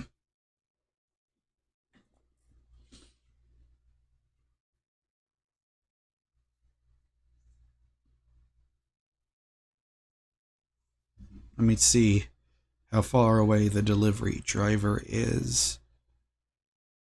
Damn. I really hate it when the map is glitched like this, because it still says like that they're heading to Slim Chickens, but they're not showing like the icon of where the car is that shows where the driver is isn't showing up. It just has one more stop along the way. Okay. Yeah, see that beeswax lip balm? I've tried it. It has mint. I can't stand it.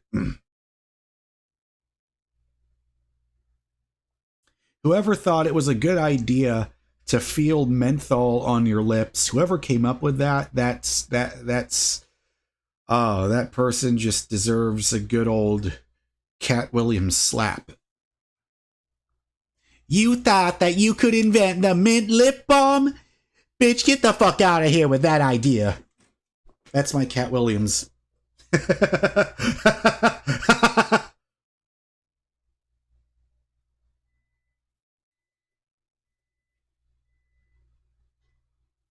You think you could create that mint lip balm?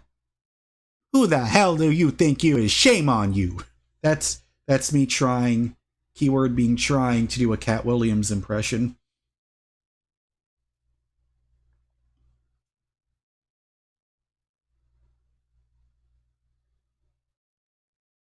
I haven't had Nutter Butters in forever.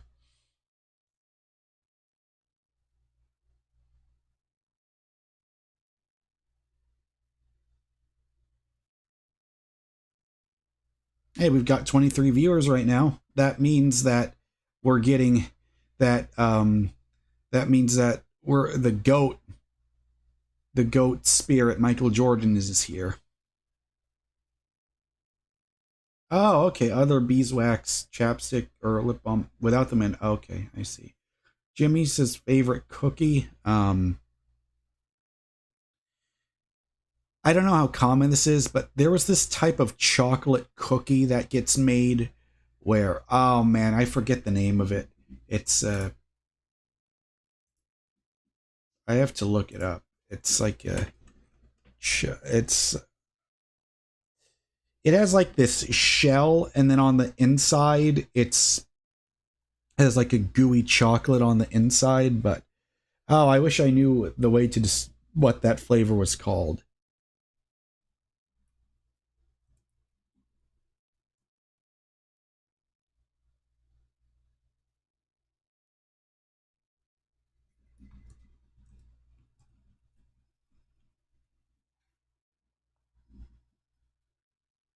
Nah.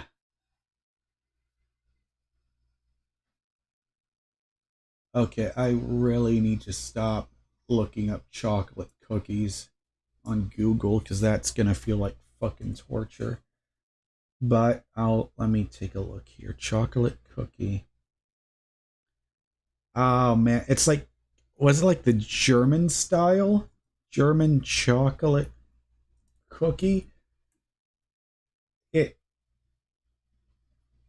is that what? No, no, it's not. No, that wasn't it.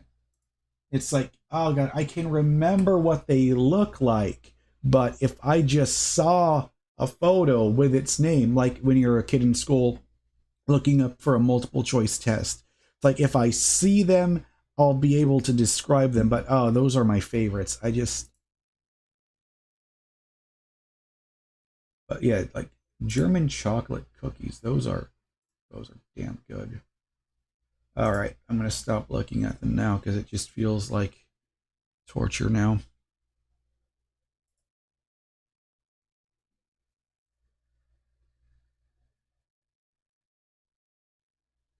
Malik does customer service. Oh goodness, that's brave doing customer service. Barely getting calls. Get off in 30 minutes though. Okay. Yeah, I noticed just now like how my lips are all peeling and shit. I really needed them. I'm glad I remembered that lip balm because it comes in handy. Not like a Cadbury. It was like, ah god, it's like all chocolate, like it looks brown, and then like you open it up in half, and it has like this gooey chocolatey texture, and I think they add walnuts to it in the middle. Cadbury chocolate cookies? I don't think I've ever seen. You know what? I need to lower my screen so you guys can see here.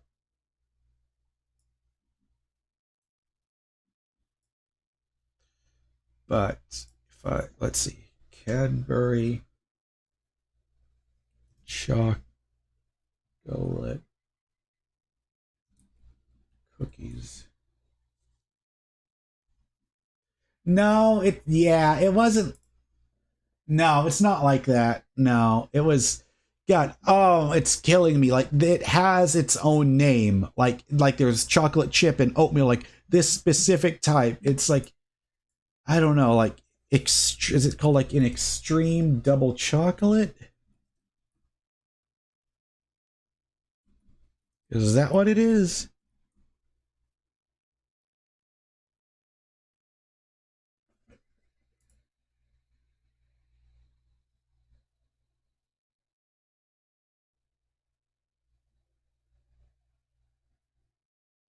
Because those are the cookies that my mom loved.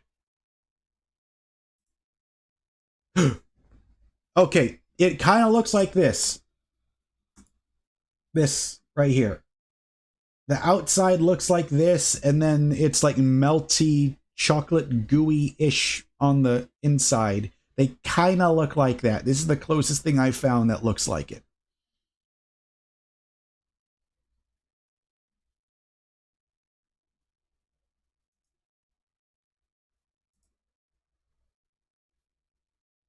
Maybe like this. They look kind of like this, but without espresso.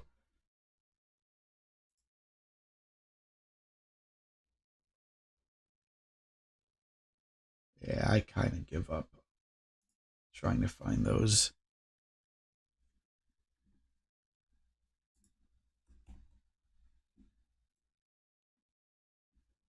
Anyway, something along the lines of that concept is my favorite.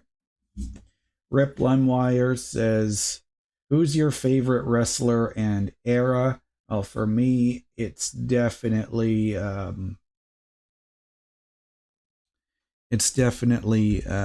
mean The Rock, because I wouldn't know about wrestling if it wasn't for The Rock from when I was a kid. But I didn't start actually watching wrestling until WrestleMania 40. Double chocolate rye, yeah, something like that.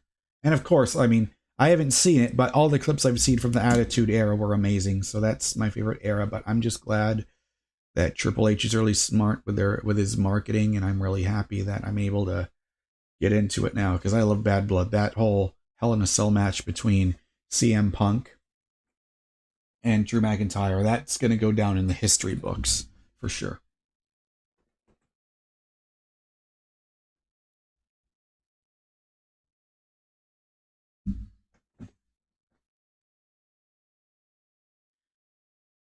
Thoughts on Logan Paul versus Rey Mysterio? I didn't know that was a thing. I never, if they wrestled before, I never got to see it. But I will say, yeah, the food is on its way. Yeah, because I believe it's like 8 miles or something away from me. That match is pretty funny. Okay. Most stores are pretty chill, Malik. Okay, that's good to know.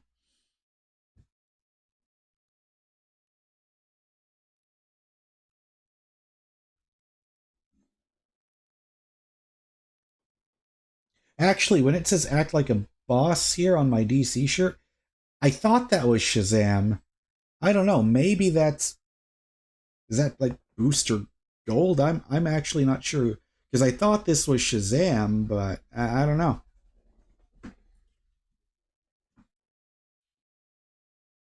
It is Shazam? Okay. Yeah, because I was thinking some like like I'm always overthinking stuff. So yeah, he was called Captain Marvel at that time. Yeah.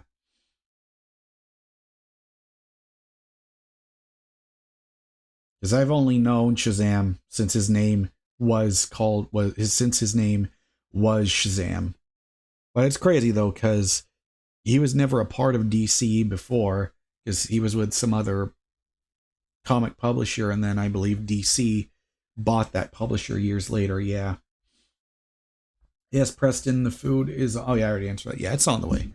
Yeah, because I can see them on the map. They're on the way over here.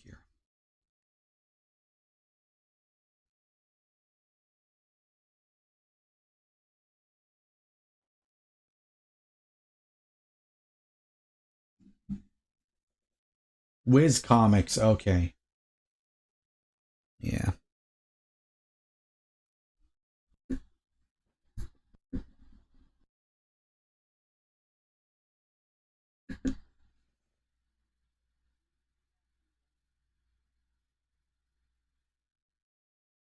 Jimmy says, "Do you like Texas?" I mean, yeah, I do. I mean, if it were up to me, I mean, I want to live in Austin.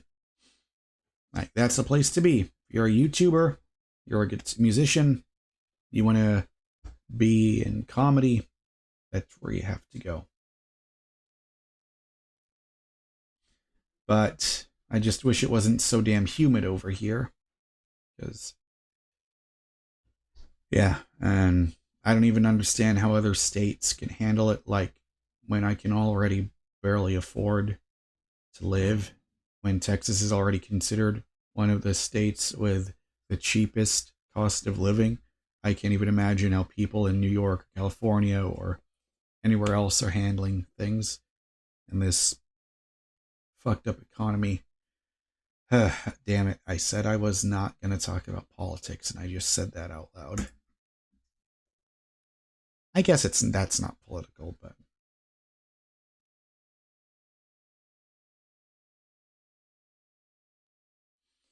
I don't know when I'm getting my guitar back. Ring ding.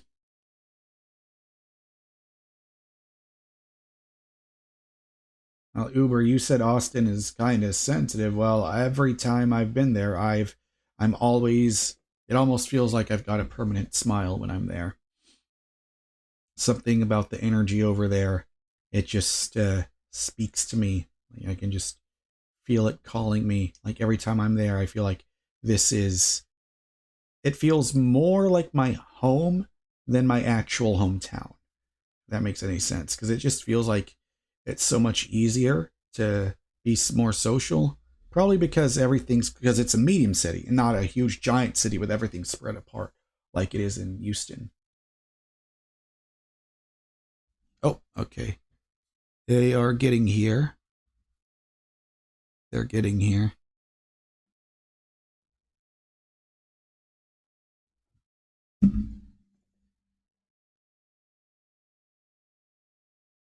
And then again, I don't go by like people hate this city because it's liberal or people hate this city because it's conservative. Like who gives a shit? Like the fact that people let politics determine how they view other people or judge people, it's such bullshit. And I'm gonna cut myself off right there before I start getting into dangerous algorithm territory with YouTube.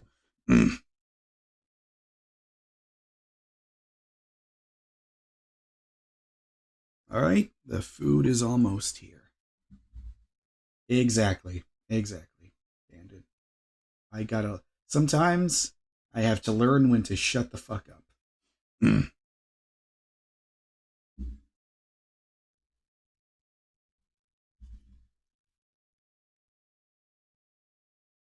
Because, like I said, that's my hard rule. No politics, no religion on this channel.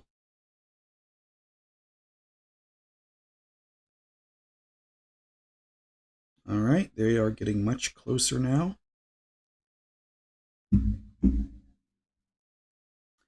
I ordered from Slim Chickens. It's a like a chicken fast food type of place, but much higher quality, kind of like a step above Chick-fil-A.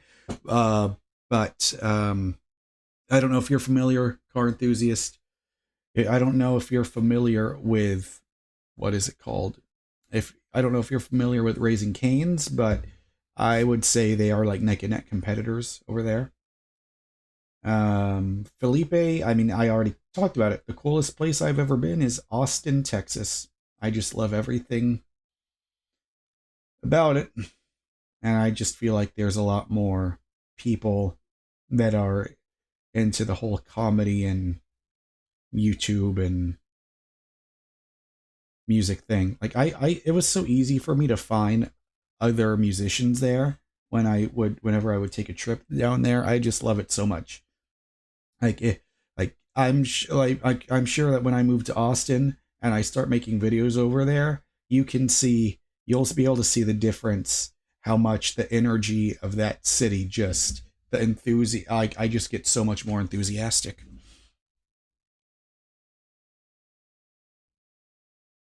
All right, they are getting much closer. I gotta tell them there.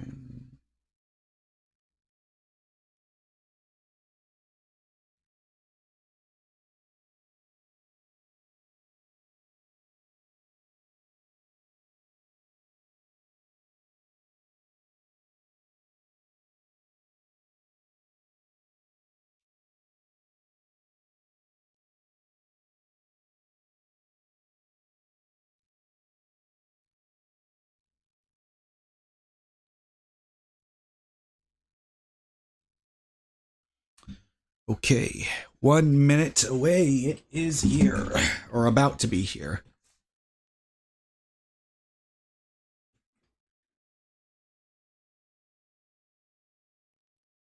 Oh, Zaxby's. That's another good place too. I don't think there's one in my area. There's one in the area I used to live in before I moved over here. Man, it's so funny. These headphones really fucked up my hair.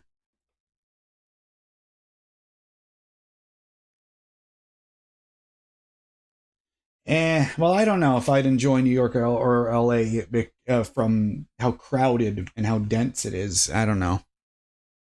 I feel like Austin's a happy medium because it is a medium-sized city. I think the sheer amount of people having to be around that constantly 24/7 would be overwhelming because like I said before, I am the most the most extroverted introvert that I know.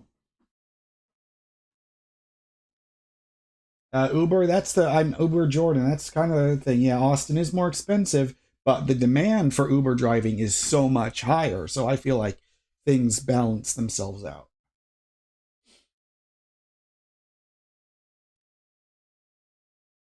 I mean, I'm not against living in a city, in the city, but I just like to be in a more relaxed atmosphere. But that's probably because my entire life I've lived in always in suburban areas or suburban areas outside of cities.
The package has landed.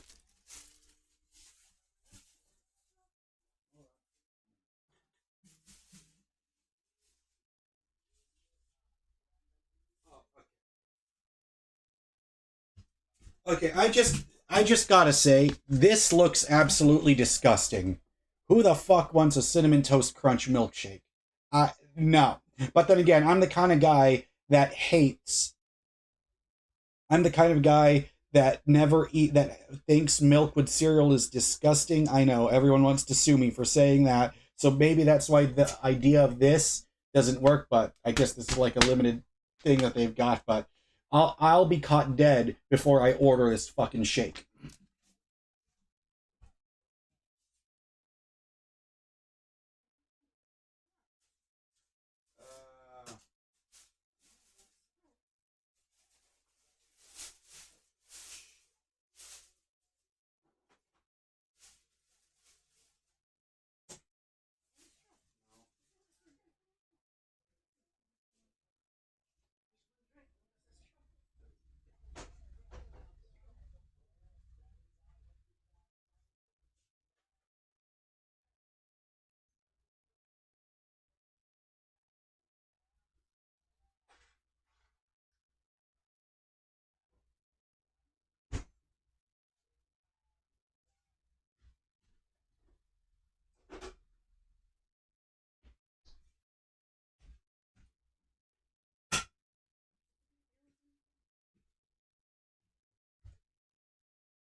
Oh, shit.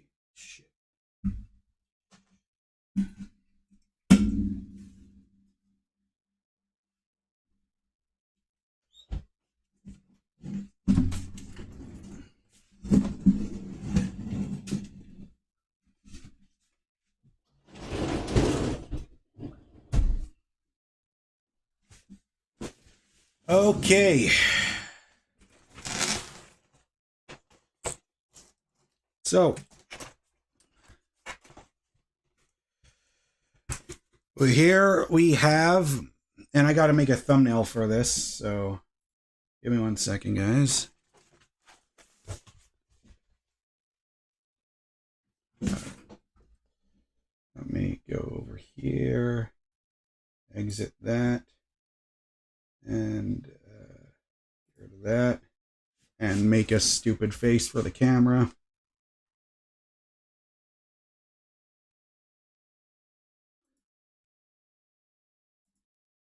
Okay. And now I press the start record button. So hello everyone, I am recording this video while live streaming. People in the chat room were requesting this, so I'm gonna do it. And you know, videos of me eating for whatever reason do pretty well. So anyways, I ordered from Slim Chickens, which is like a competitor to like Raising Cane's. I would say they are better than Chick-fil-A, but so I got 2 dipping sauces here. I got like their regular, I think they call this just the Slim sauce. And then I wanted to try this Korean barbecue sauce for dipping right here. They give you some slices of toast for whatever reason. And I also wanted to try their macaroni and cheese, which, yeah, why not? I guess I'll try that out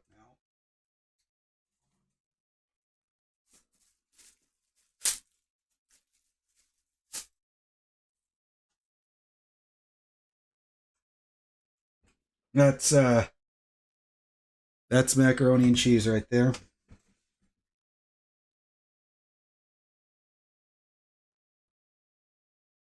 It's so funny. I used to hate mac and cheese when I was a kid, but as an adult, I love it.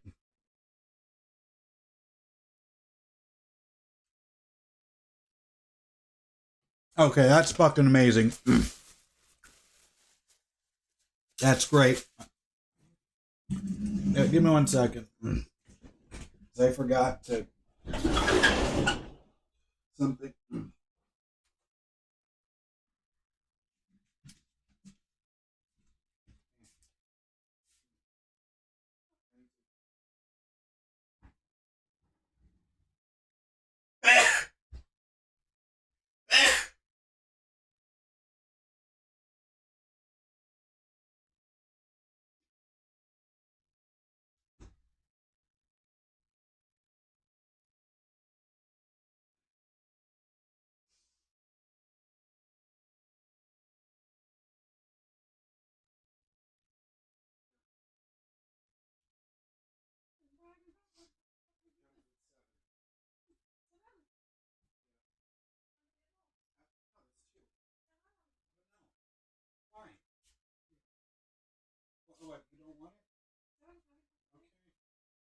sure?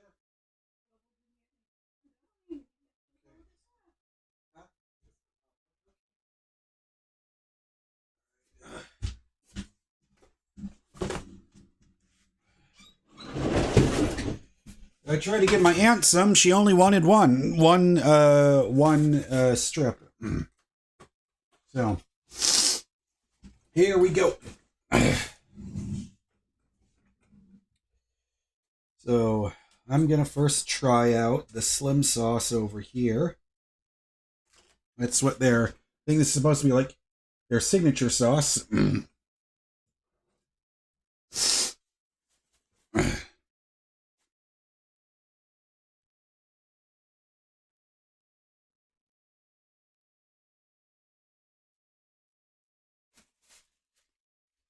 Mm.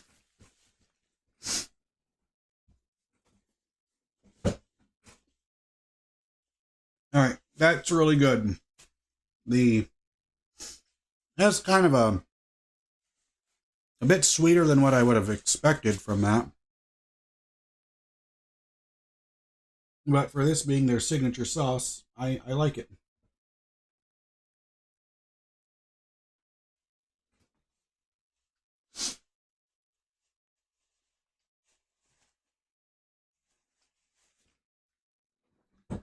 Oh yeah, I forgot. Put the chat room back up. I can never tell what the correct angle should be because I'm so squeezed in here. Yeah, I guess that's fine.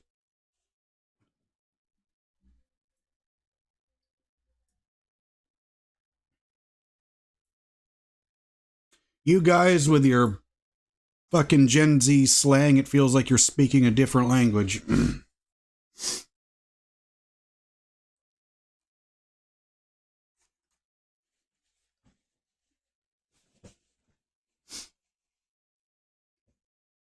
They also have some garlic toast over here.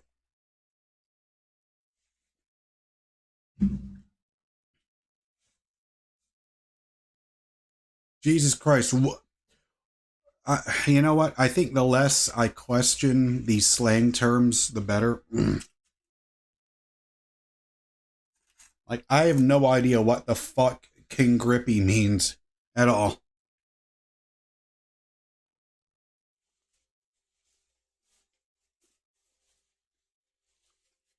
Every time someone talks like that, it makes me feel like I'm losing fucking brain cells. And of course, got to have sparkling water because soda will kill you.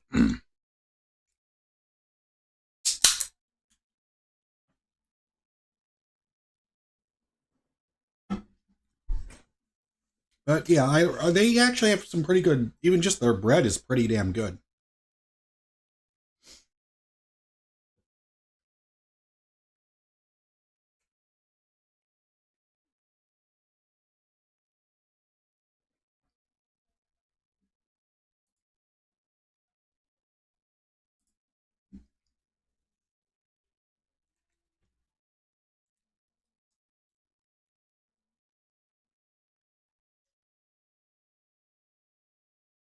Okay, I gotta try out that.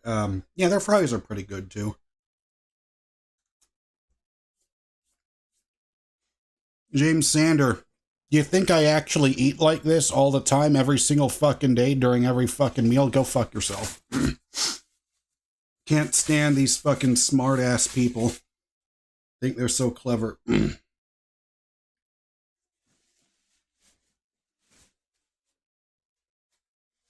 But I will say, if it took 3 hours and 26 minutes before I started to get annoyed by someone in the chat room, that's a pretty good track record.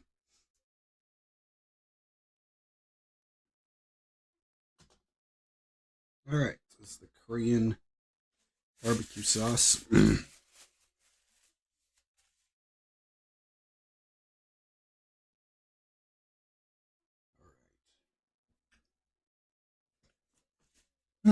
Oh yeah.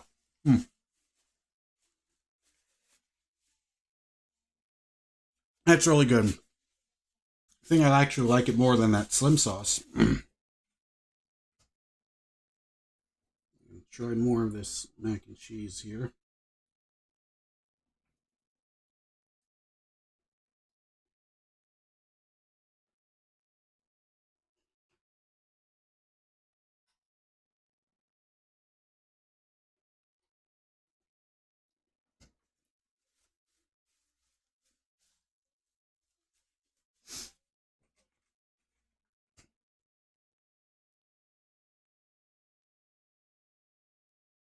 I think the slim sauce actually just might be better for dipping the French fries in.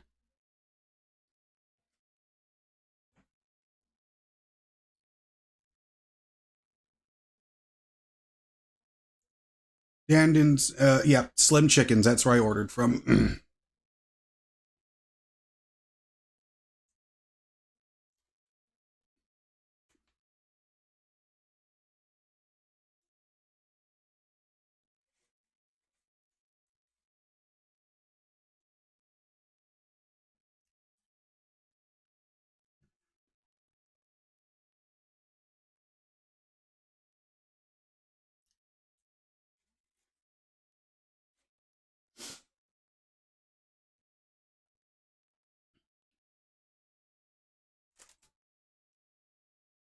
Yeah, Korean barbecue sauce is damn good. I wish more places would have it as like a standard option for dipping sauces.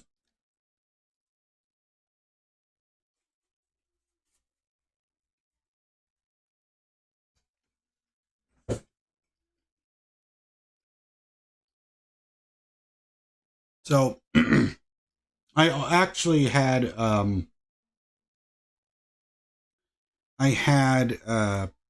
great. Now I'm feeling stressed because of that one guy. Um Shit. This is exactly what that meditation from earlier was about. Stop caring about what other people think. Perfect time. Universe is testing me.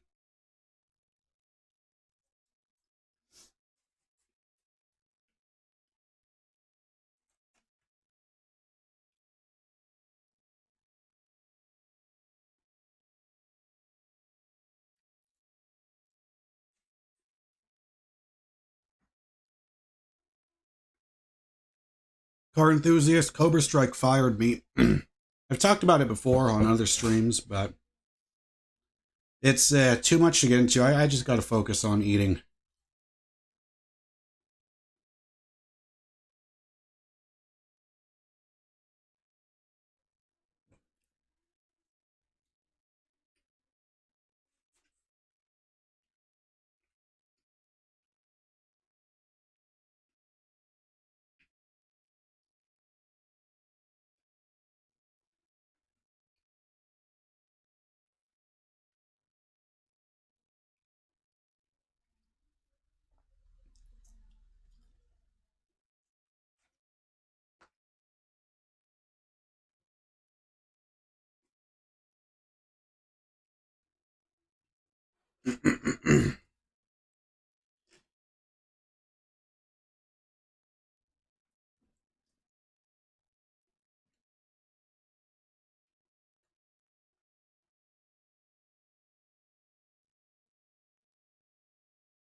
Like, for me, macaroni and cheese is that thing where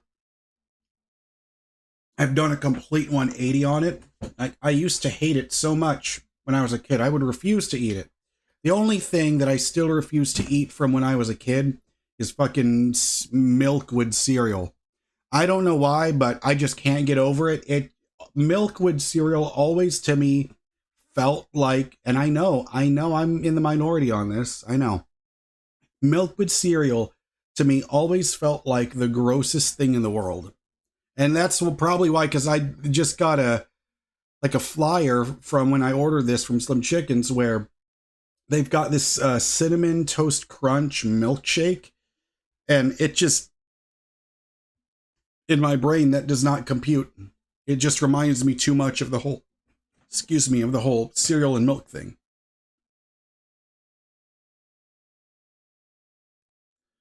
Malak, I've tried Indian food before. I like it. I've had like chicken vindaloo before. I enjoyed it a lot.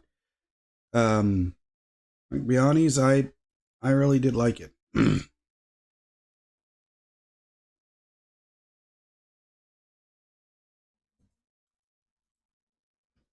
And it's all right, car enthusiast. I'm fine. I mean, I'm still friends with those guys. Things are good. It's nothing to worry about. But really, if I think about it, I didn't necessarily want to be someone that was playing or that was playing metal bass like that for his entire career. Because I've always said I want to sing and play guitar, and I think for now, when it comes to me and music, I just want to focus on making my own songs and then, going out to open mics, singing and playing guitar, just get into the rhythm of doing that. But, all in all in due time once I'm settled with the getting that Uber rental car again.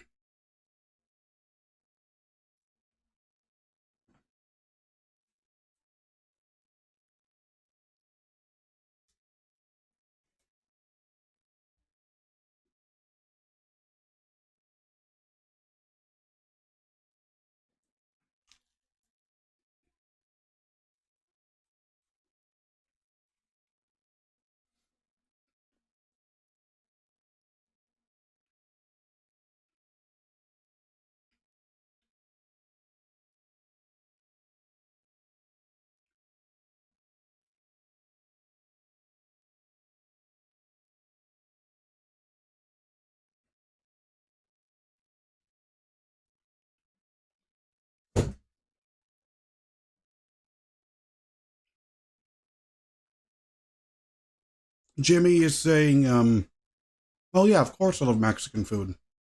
I'm a Texan, of course I do." Um, Favorites Chinese food, yeah, love that too. I think my favorite Chinese recipe is probably shaking beef. I remember having that one time before and loved it. I don't know if shaking beef is something that's very common in a lot of different Chinese restaurants, but anytime I see it on the menu, I love it.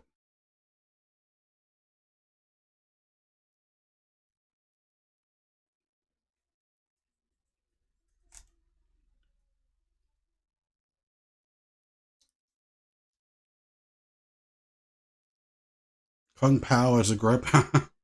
you know, Kung Pao chicken's pretty good too.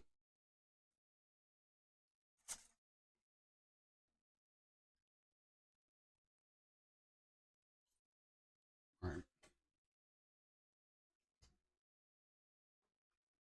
All right, I'm starting to get pretty full, so I'm just gonna close the lids on these, and then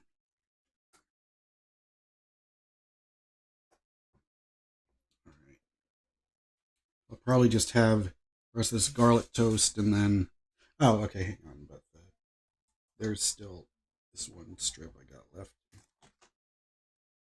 Because the best thing is instead of putting this stuff in the microwave to reheat it, I just love using the air fryer because it's still everything still stays crispy. Typically, I would just put it if you're just reheating. I would just add it in there for like maybe 350 degrees for maybe like 4 minutes, if even that much.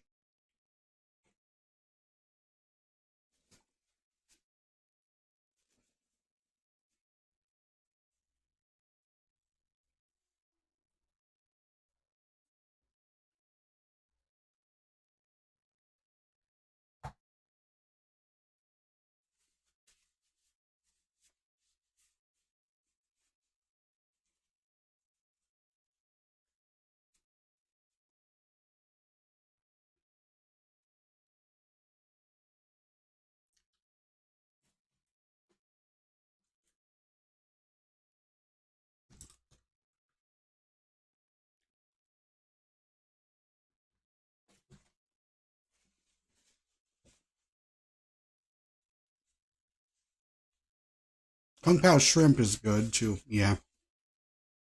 I think Kung Pao chicken is a lot more common, though.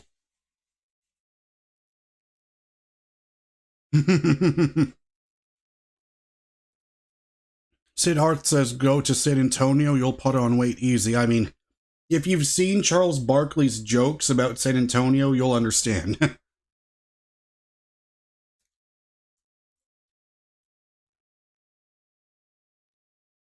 Yep. Charles Barkley always says, oh, those big old women down in San Antonio.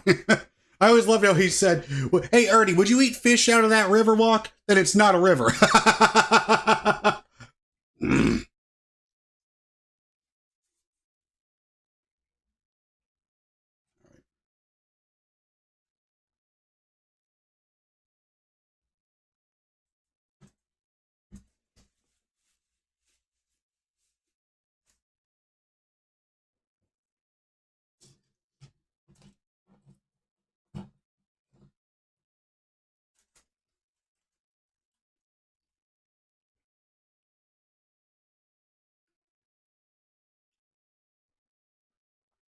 Yeah, you know, so Raising Cane's, they also give you toast when you order from them.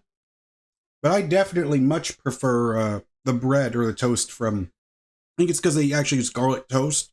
So they have like garlic, they use garlic butter on the toast from Slim Chickens. Pretty damn good.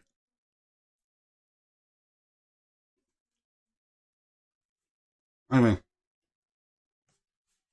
I'm gonna end this recording on a quote that Charles Barkley said. And Ernie Johnson told them, when Ernie Johnson told him,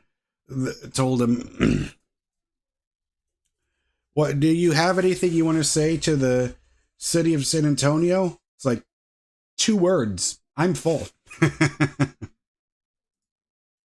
All right.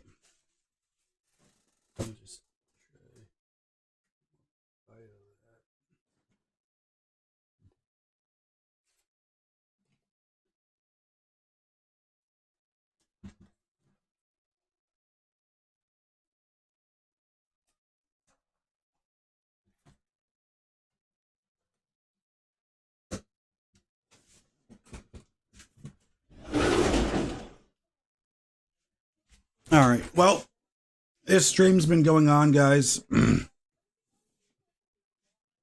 for 3 hours, 40 minutes, 9:16 p.m. now. So I'm going to go now.